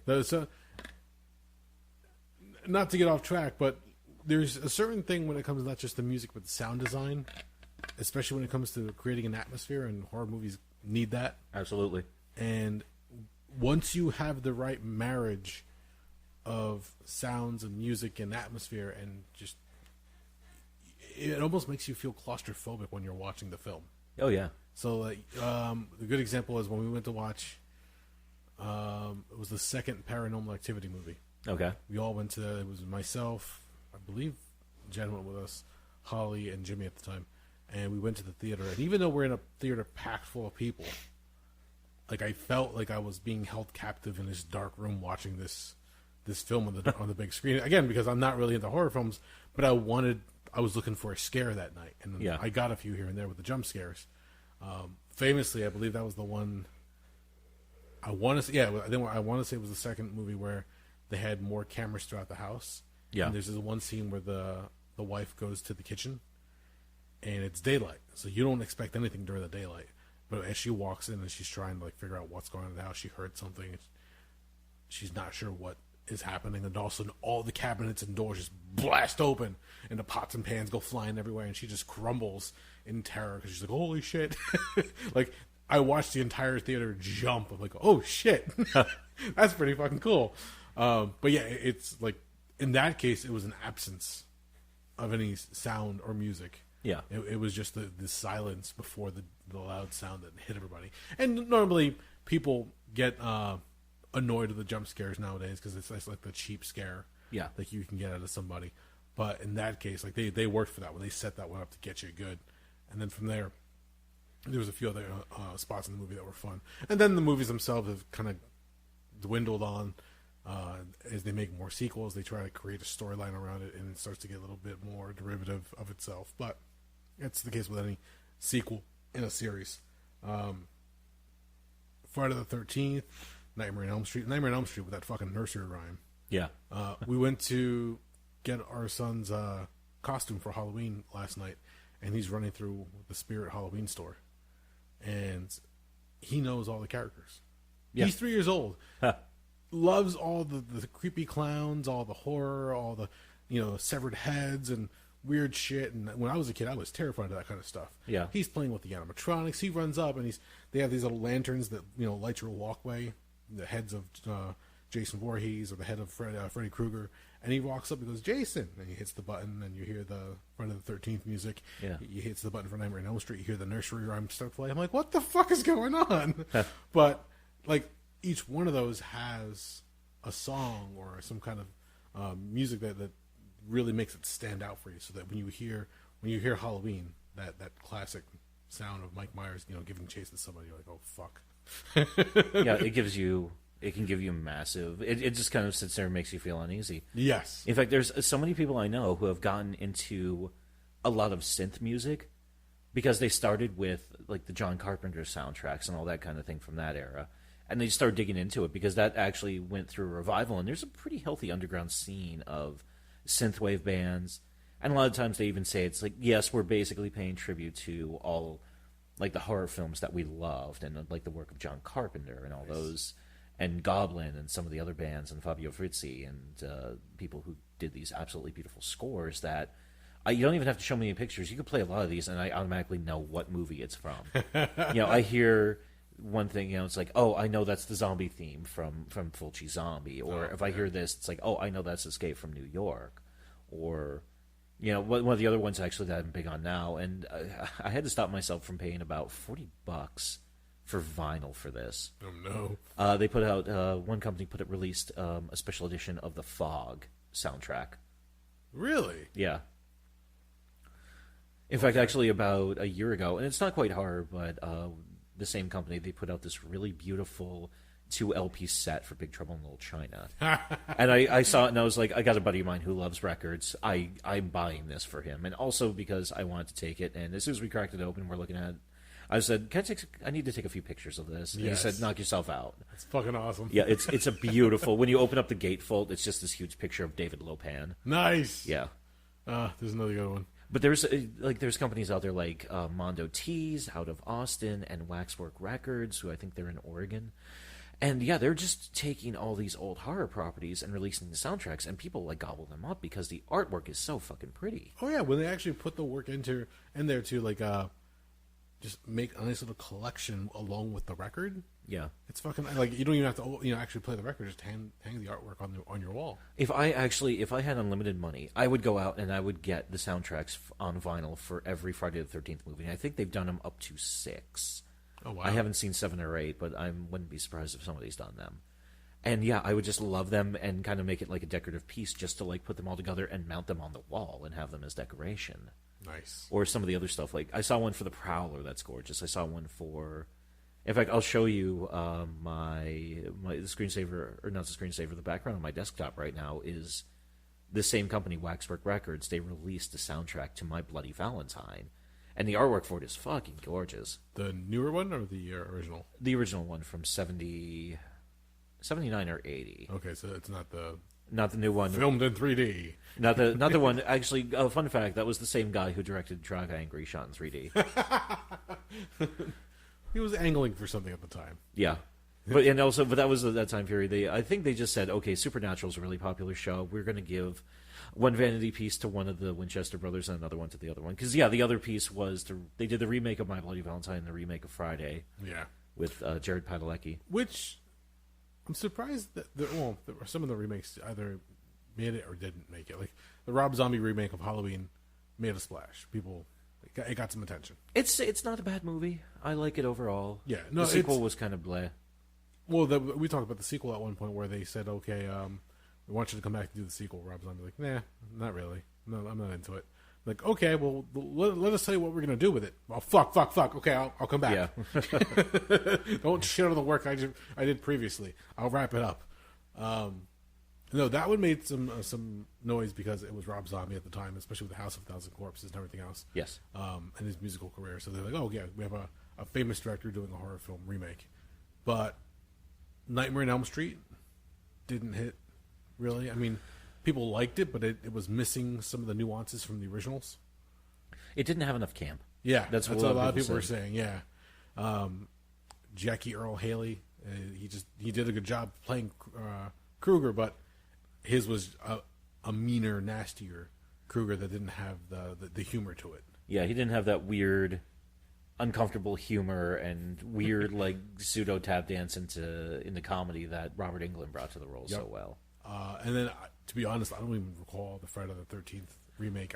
Let's put it this way: not like I would have seen it to begin with, not like I was first in line to watch it, but I can barely recall it actually being a remake of that movie. Okay, so it came out. First off, it came out in a weird time. It opened in, I think, February or March of 2009. Who the fuck puts out a horror movie at that point? You either put them out in summer or fall, unless you're really looking to pinch the market and an odd point. Or just looking to bury it somewhere. It could have been too. Yeah, like I said, it was Jared Padalecki had one of the major roles in it, and it was a roughly a retelling of the first 3 movies in an abbreviated fashion. Oh, really? Yeah. You might have told me this before. It kind of glosses over some of the stuff from part 1 with the, spoiler alert, Pamela Voorhees being the murderer. Oh, shit. Yeah. Because somewhere there's somebody who's like, I'm saving it. But it glosses over some of that stuff. She appears in hallucinations. But Jason Voorhees, he's running around murdering the shit out of people. It shows him go from, like, Sackhead Jason to the acquisition of the hockey mask. Okay. Derek Mears plays Jason Voorhees, and he does a pretty solid job. You could tell that he watched his Kane Hodder tapes, and he put the work in to do the right things with it. Okay. It's not terrible. There's a couple of weird turns that it takes with Jason and some of the ways. It's not the greatest film ever made, but it's not terrible. Okay. Yeah. Again, it might be Jason's another one. an experienced archer in it, which is weird, but I'll fucking let it go. An archer, you say? Yeah.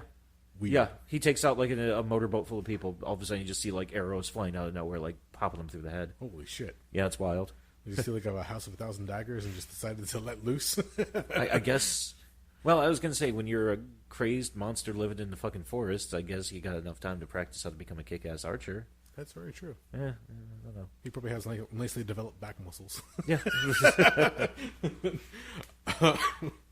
The other one was Texas Chainsaw Massacre. Yeah. That one I actually watched part of. Yeah. And I liked it. Again, for as much as I'm terrified of horror movies at times, that was Jessica Biel. I'm trying to remember the male lead who was in it.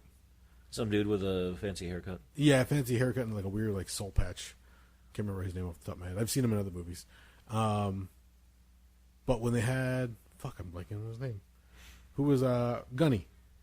Oh, Arlie Ermy. Thank you. Holy shit. Yeah, he plays the sheriff in it, and he's I tell people, if you don't want to watch the movie, just watch Arlie Ermey's parts because he is fantastic in it. When I started watching the parts that I did, and I have to go back and watch the whole thing from start to finish.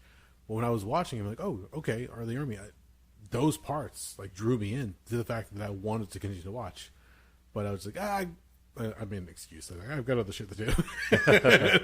And I never went back to it. But I remember that when that one came out, people were talking about that one was actually, again, you're not gonna wipe away the originals. There's no way that's gonna happen. The originals are classics. There's a reason why they stand still to this day. They made a mark. They're iconic. They introduced a lot of people to those characters. They're just trying to repackage or update them so that a new generation can watch them at this point. So I don't doubt that once the whole logistical lawsuit is done between the parties for Friday the 13th, that we're gonna see another remake. Oh yeah, Sean Cunningham and Victor Miller. Yeah. Once you get somebody back in somebody's hands, that's a valuable property, so something's going to come out. Yep. And if they get that going, I don't see why they wouldn't. The other movies wouldn't follow suit and say, "Oh, they're going to do another remake of Friday the 13th." Jason Voorhees is out there again. Let's do some other stuff. I would love to see a complete reboot of the Hellraiser series and actually have it have a mapped out line of movies. It doesn't have to be a trilogy. It doesn't have to be 5 movies. Maybe just 2 movies, but actually get it to where it makes sense and do the whole thing again. Granted, once again, you're going to be replacing a character, or at least updating a character like Pinhead, because the original actor, I don't think it's going to go through all that makeup and. Doug Bradley, he's all but done. He's kind of alluded to, like, guys, I'm not going to do this forever. It's not easy to do that. No, in fact, I even thought he's done making the movies. Right now, for an exorbitant amount of money, you can get your picture taken with him in the makeup and character. Oh, no shit. At really? some horror conventions. Wow. That's one of the new things they do. In fact, the one that had me itching from, I think this was about 2 years ago, was at, I think, Monster Mania Con outside Philadelphia. They had, it was a photo op with Steve Dashkowitz as Baghead Jason from Part 2, Ted White as Jason from Friday the 13th Part 4, CJ Graham as Jason from Part 6, and Kane Hodder as, I can't remember if he was doing Part 7 or Part 8. Okay. And you can have a photo op with all of them. And at that point, I mean, Ari Lehman, can't do the hydrocephalic child Jason at this point because he's, like in his 40s. Unfortunately, Richard Brooker, who played him in Part 3, he passed on in 2012. Yep. Which is too bad. The guys who played him in part 5, I remember Dick Wieand, but that was outside of costume. I can't remember who the guy actually was in the jumpsuit. He had a very weird name. And then, after that, the only other one we had was Ken Kersinger for Jason vs. Freddy, and then Derek Mears, obviously, for the remake. But yeah, just to be able to have, like, your shot with, like, 4 OG guys playing Jason, which is notoriously a fucking miserable affair. Why? Well, the amount of makeup, the amount of stunts you have to do. In fact, actually, at first, they would just straight up hire stuntmen to play Jason. Okay. Because, at the end of the movie, it's like, okay, we're going to hit you with a machete. Yeah, we're going to have a gimmicked machete, but there's going to be some shots where, we're trying to get it to look good, so somebody's going to be swinging, a machete next to your face. Ugh. Or you're going to have to jump through this window, or get knocked through this wall, or hit by a car and flop over it. It's actually, it's a notoriously difficult role. In fact, for a lot of those movies, if you look up who played Jason, sometimes you'll see 2 or 3 names. Yeah. Because, it's not uncommon they'll have one guy do one set of shots, then they'll have somebody else jump into the costume and do a different set of shots, depending on what their specialties are. Or sometimes guys even say it's like, I can't do this anymore, or some people get hurt. One of my favorite ones is in part 6. For a lot of the scenes, you look at Jason, it's like, man, Jason got a big gut on him. And then in other scenes, you're like, Jason's pretty jacked now. Because I can't remember the original guy. It was a Hollywood stuntman, and he was kind of like a beefier dude, had like a bit of a gut on him. Okay. And then he left the production, and they ended up hiring this fella from Los Angeles named C.J. Graham, who appeared as Jason for a few promotional things at movie theaters. But when they saw the footage of him in the makeup, he was all for it. And even better, he was super ripped. He was a former Marine. And it was even like he was so used to being in miserable situations from his time in the Marine Corps, when they're like, so we need you to put on a shit ton of fucking of prosthetics and this mask, and you're going to go stand in this lake. By the way, we're filming this in early December, so this lake's about maybe 45 degrees. He'd be like, you got it. Sold. Or even actually at the famous scene at the end where they've got the chain around his neck, holding him to the bottom of the lake. They actually had a chain attached to something at the bottom of the lake. And just out of camera shot, there were rescue divers with respirators for him. Yeah. So they'd film like a couple of seconds, then one of them would swim over, he'd lift up the mask, he'd put the respirator in his mouth, take a couple of breaths, drop the mask back down, wash, rinse, repeat until he got all the shots. Oh, that's gonna be so hard. And he even said that, that was the most nervous he was. He basically said, my life was literally in those divers' hands. Yeah, if anything happened to them, I'd fucking drowned. Being down there, just taking like small breaths and trying to hold on to them. I would imagine, being that he was a former Marine or in the military, that he probably had the conditioning that he could hold his breath for quite some time. Oh, he was in great shape. There's there's pictures of him from being the makeup chair where they're putting him in the costume, and he's jacked to fuck. Like, it's like, he's just, like, super ripped, and, like, you could see, like, six-pack abs, and he's got big pecs and all that stuff. Yeah, love this shit. Come on. Actually, the funny thing was, too, for a lot of those pickups, I just remembered, they were actually filmed in a pool in Los Angeles, in the director's parents' backyard. Well, I love the fact that Jason being chained down to the bottom of the lake has since spawned little accessories that you can put in your fish tank. Yes. Which that was kind of cool. You just have Jason hanging out in your fish tank, floating there, like, yep, just hanging around. I honestly, if I liked fish that much, I'd get a fish tank. I should just get a fish tank just for that. There you go.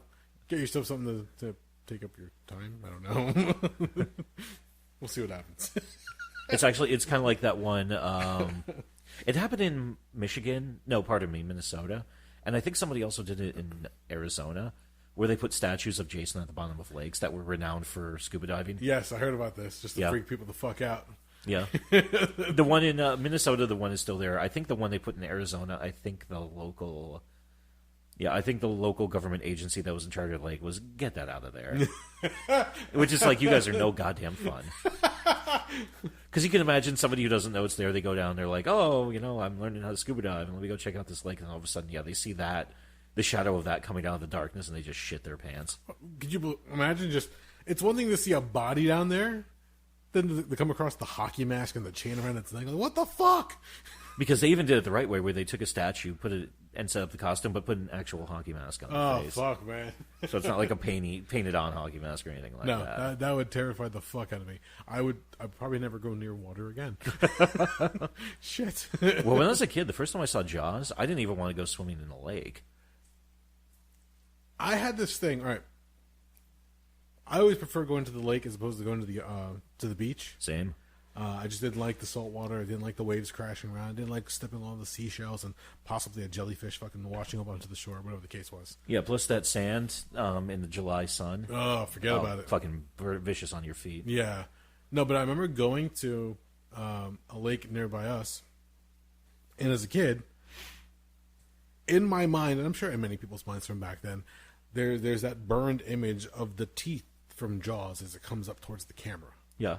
And in my head, over time, it has like a red tint to it. So when I see it in my mind now, when I was a kid, I would see quite literally a set of red jaws opening and closing. I remember when I was a kid, we were at the lake one time, and I was having fun, and I was, by myself. Normally, I'd go out with my brothers into the deeper end, but I was getting a little bit more adventurous by myself, so I was like going out there, and I was out there not very deep. I mean, the water started coming up to my chest a little bit, like the top of my chest. I was about like 5'4", 5'5" at the time and change, maybe. I'm venturing out there a little bit, and then all of a sudden, on the heel of my foot, I feel like something biting. Yeah. Like almost like if you took your hand like in a claw shape and just like scratch the palm of your hand. I felt like something nipped at my heel. And you jumped. How far out of the water did you jump? Immediately, my brain went red jaws, rah rah rah, and I probably ran across the top of the water to get out of there. And my parents were like, "What the fuck happened?" Like, something bit me. Something's in the water. Like, and they're trying to keep me down because we're in public. Yeah. And like I'm being hysterical as a kid. I was probably like 9, 10, maybe, I don't know. And I'm saying that something bit me in the water and almost took my leg off. And the other parents are like, "What the fuck's wrong with that kid?" Yeah, yep. And I didn't go back into the water for the remainder of that summer. Probably I was just freaked out. Like, if I did go in, I would just like. Go in probably like knee deep where I could still see what was going around. But now, going back, especially when I got older, I realized we're in a lake, dum-dum. There's a bunch of things in the lake. Yes. Just down the way from where we would swim, where it was designated for the swimming area, there's a fishing area. So obviously there's, fish in life in the water. Yeah. So it's possible I either came across some kind of like a turtle or something that might have been in the water, or something just came up and just hit me a certain way where I didn't know what the fuck it was. Because I remember if you stood still in that water long enough, fish would eventually start swimming around you. Yeah. And they'd come up to you and they'd nip at you. Like, it wouldn't hurt, but you'd feel like a little, like, not a pinch, but you feel like a prick or something, just like pulling on your skin a little bit. Yeah. And they're like, "Are you food? Nope, you're not food. Are you food? Nope, you're not food." Just over and over again. But if you move, like, "Oh, fuck," and they leave. Yeah, all so, of a sudden, the giant in the water is moving. Exactly, yeah. Flee to safety. So, I look back on it when I was getting older. I'm like, oh, yeah, there probably was something in the water. No, it wasn't a fucking shark. No. They don't exist in fresh water. No. I'm good. But yeah, when something scares you that well. Holy shit. Yeah, it's tough to tell your mind not to fall prey to that. Yep. And I ran and I freaked. I didn't know what the fuck it was. I was more comfortable on land, even though I knew there were snakes in the area, like little garter snakes. You'd be having like a picnic or something, and all of a sudden you like pick up a bag of potato chips or pick up a blanket, also you see something fucking slither off into the tall grass. Yeah. Like, oh, it's a snake. You're fine. I mean, that could bite you. Yeah, whatever. But for the most part, they're more afraid of us than we are of them. Yes.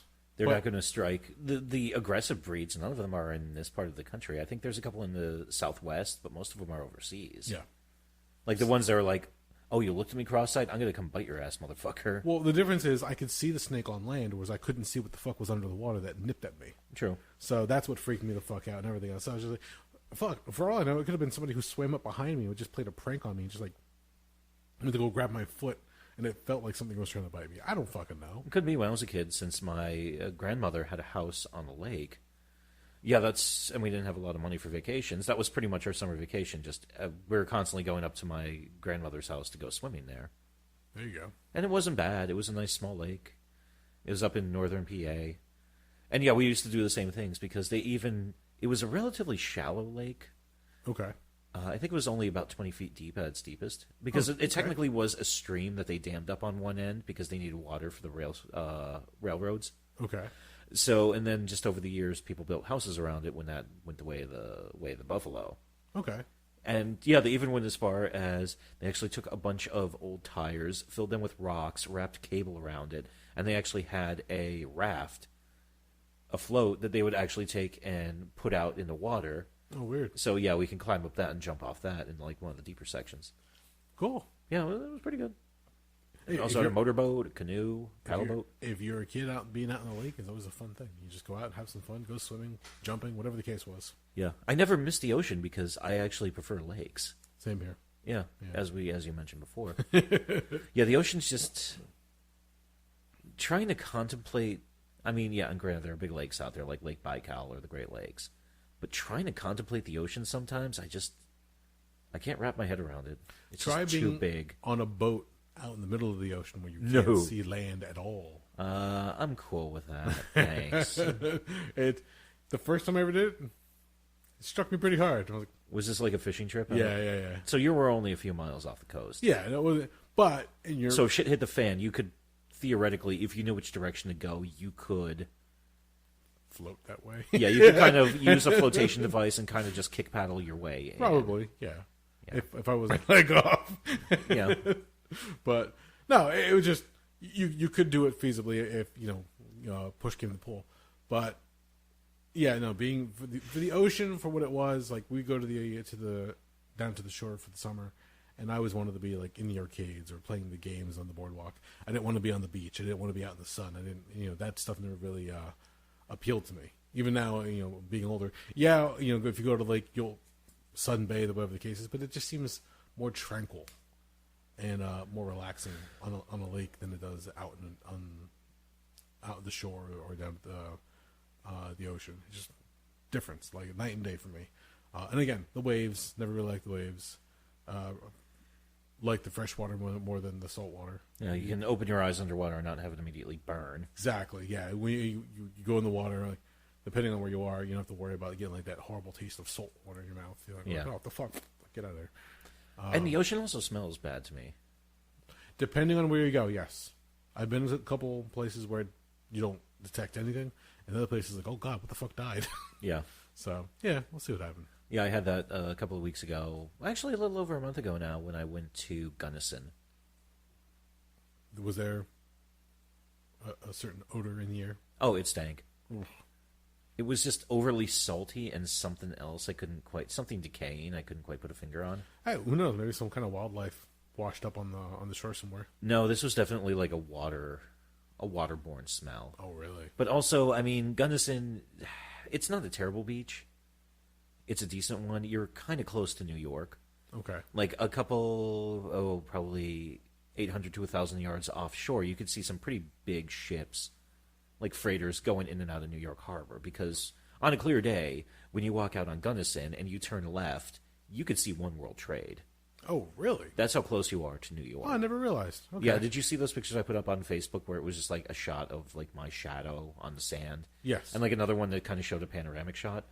It's tough to see on Facebook because of the size of the picture and the quality.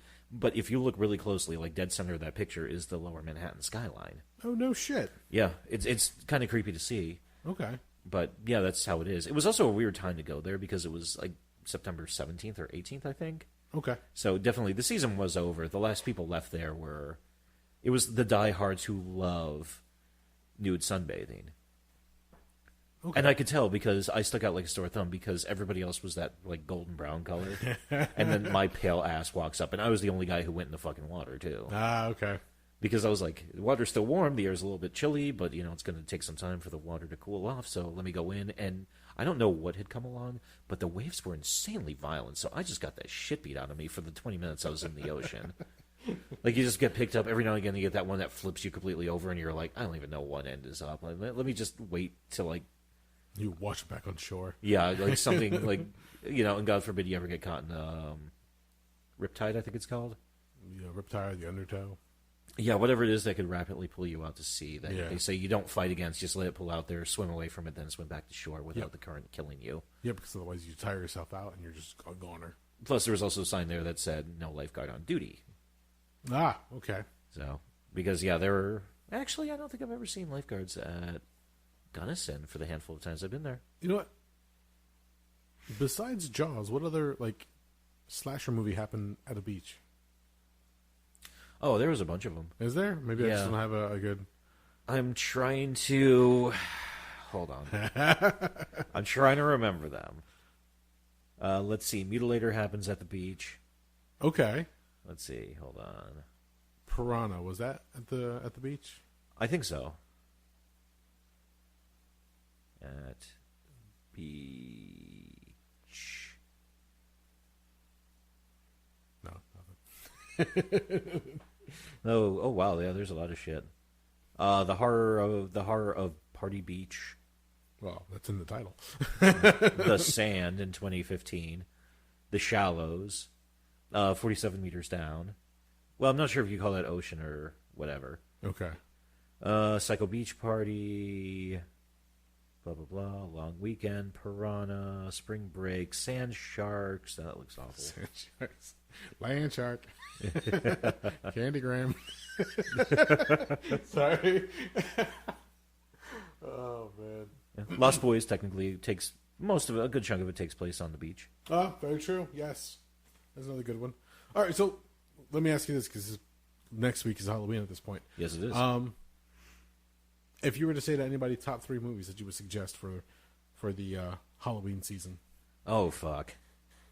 So don't have to be like your absolute favorite, but like something that you throw out there. Because obviously you have better material to pull from than I do. Like my library of horror films in my brain is minuscule compared to yours. Okay, fair enough. I say go with the tried and true. Okay. I say go with the original Halloween, because that's a classic. 'Tis the season, sure. The Fog, which is John Carpenter's follow-up to Halloween, which is it's a great ghost story. It's basically about this town off the California coast. You're actually somewhere like in northern or central California. Okay. And the trick with the town is to establish itself. It took a bunch of gold from a man with leprosy in exchange that him and the other lepers could set up on one of the islands offshore, and they could live out their days there and just not be bothered. Okay. So for the 100th anniversary of Antonio Beach, it comes out that there was a conspiracy where they took the gold from the man with leprosy, but then they set a couple of fake fires along the shore that attracted them in, so their ship hit the rocks and broke apart, and they all sank to their death. Oh. So 100 years later, you see this mysterious fog periodically roll into the town of Antonio Bay, and the ghosts looking for vengeance are in the fog. Yeah. Music is fantastic. The atmosphere is fantastic. You have a lot of the same principles from... Was it John Carpenter again? John Carpenter directed, along with Deborah Hill, who did production and writing on it, who was also worked with him on Halloween. Okay. You've got Tom Atkins. You've got... Oh, fuck me. What's her name? The Scream Queen from Halloween. Jamie Lee Curtis. Thank you. Oh, shit. Yeah. Jamie Lee Curtis is in it. Her mom's also in it, Janet Leigh. Okay. Oh, I'm trying to think of some of the other characters. Adrienne Barbeau, she plays the main character in it. It's a fantastic piece of work. Okay. And let's see, for number 3, oh, good God. I'm trying to think of something good. Well, what do you think of something good? I'm going to recommend that anybody who watches Halloween 1, do yourself a favor, just watch Halloween 2. It's a continuation. Yeah, why not? I mean, they kind of retconned the ending of 1 for 2, but it's a fun little continuation, just the night after kind of situation. So I think you had mentioned it's Halloween and then November 1st. Yeah, because theoretically, by the end of the night of all the shenanigans around the hospital, it's got to be after midnight. So it's all, they might, instead of calling it Halloween 2, they should have called it Halloween 2 All Saints Day? I don't know, I think I'm getting too off into the forest. I like how the question mark is included in the title. And actually, here, for my third pick, yeah, I'll go with the classic. I'll go with Lucio Fulci's Zombie. Okay, fair. Because it's another one with a great atmosphere. I mean, Fulci was always famous for, he's going to have some holes in his plots. Well, gore is off the charts. The makeup effects, everything is beautiful. I mean, even for like the late 70s, early 80s. And his cinematographer could just get you some of the most just gorgeous shots you could ever want. Like in the opening scene with Zombie, it shows a sailboat drift into New York Harbor. Okay. They shot the entire thing guerrilla style. They had no permits for nothing. So they had to make everything up as they go. But just seeing the ship and the way they got the shots of it just drifting around, as in the background you just see, the World Trade Center and Midtown Manhattan, stuff like that. Okay. And then later on in the movie, it jumps from New York to a Caribbean island off of, I think it's supposed to be just, somewhere just in general down in the Caribbean, some tiny little island where, the dead are coming back to life and everybody's running around trying to figure out what the fuck's going on. Okay. And you get this really great feeling of the atmosphere. And of course, the famous zombie versus shark scene, which everybody loves, when they're all on the boat and one woman gets like, "Oh, I'm going to go scuba diving and let me go see what's going on down here because the water's so clear and it's beautiful and we're in the Caribbean." Yeah, and she goes down and this zombie comes after her under the water when she's trying to get away from a shark that's just circling back and forth, and then you end up with the zombie and the shark taking turns biting each other. Oh, Jesus. And of course, like I said, Fabio Frizzi does an absolutely phenomenal score for it. If you are looking for good background music, the entire thing is on YouTube, along with a couple of remixes by the band A La Carta. Fucking fantastic. Okay. Cool. No, I think some of the listeners have something to watch as well as I do. There you go. Well, did you ever watch Near Dark? Not yet. You son of a bitch. Yeah, I know. Trust me, I still have it, and you gave it to me at least a month or two ago. I think so. And every time I go to put it in, something comes up. Got to put it away because again, I'm trying not to watch horror films around kiddo too much. Yeah, I know he doesn't mind the creepy clown stuff. Like with the release of the newer It movies. Yeah. He's going through his tablet and he watches all the Spirit Halloween videos. He sees the animatronic of Pennywise. And he goes, "Oh, look, Daddy Clown." And I'm like, "Oh, that's Pennywise." And he goes, "Oh, Pennywise." I'm like, "Oh, shit." I just taught him the name. And then the other day we're at the store. And again, the same thing. You see pillows or a book with Pennywise on the cover. I'm like, "Kiddo, who's that?" He goes, "Pennywise." I'm like, I'm not sure if I should be proud of that one or not. But it is what it is. Has he had any weird nightmares yet? No. Then I think you're okay at the moment. Yeah, no, he has fun. He ran laps around the store when we were there last night by the point where we're going to leave. We got his costume. He picked out his own costume because he's going to be a little vampire, little European trash vampire.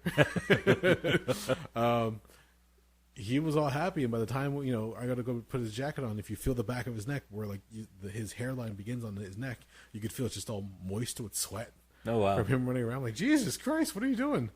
And we get him in the car, we strap him in, and we're about to go home. We're like, "Kid, are you happy?" "Yeah, I'm happy." He's just excited. He loves it. So I'm hoping he enjoys trick-or-treating again this year. We'll see what happens because some of the neighborhood houses have some have regular decorations, but other ones go a little bit more elaborate with their setups. Yeah. So we'll see what happens. But one thing I do like around this time of year, I love kind of wandering around the neighborhood and seeing what people are doing for their Halloween setups. Yeah. Not enough people decorate their houses. Not anymore, but you have to appreciate the ones that put in the effort. Yeah. The one that we go to, or we're going to go to again because last year he liked it so much, in Jen's old neighborhood, there's a house on the corner. It's a main busy road and then one of the local streets there. This one house just goes crazy and puts up a whole bunch of things. There's like a ghost on a little line that floats across your eye line, and then there's things that pop out from the sides, and there's fog that comes off the front lawn. I drove past it the other day when I went to go pick them up, and they already started putting up the basics, and it's slowly but surely starting to take form for the actual trick or treaters. And I'm like, all right, and I'm going to go through that one, check it out again. Jen's been going to that house when she was a child. Oh, wow. And last year we got to tell the owner of the home who was out there giving out candy, that she goes, I've been coming out here since I was a kid, and now I'm happy to know that I can come out here with my child and have him experience the same thing. So thank you so much for putting this up there. She goes, "Oh my God, that's the sweetest thing I've ever said. Here, have some more candy." Like, okay, we gotta go. Yeah. He's got an entire bucket full of candy. We're good. So no, that's really cool. The fact that they keep doing it. So for anybody who does go through the trouble of decorating and put it out there, just know that certain people enjoy and appreciate it, because it almost seems like something that's dwindling away. But I think that's a conversation for another time. Yeah, that's a whole. Yeah, we can go turn that into another half hour, 40 minutes. That'll be on the next episode of the Rabblecast. Yes. Tune in next time for the Devil's Night edition of the Rabblecast. So to the continuation of Kellogg's cornflakes. That's about it. Anything else to add? Not at all. I think we covered quite a bit of ground. Yeah, we did. All right. Well, if you made it this far, thank you for listening. We are the Rabblecast.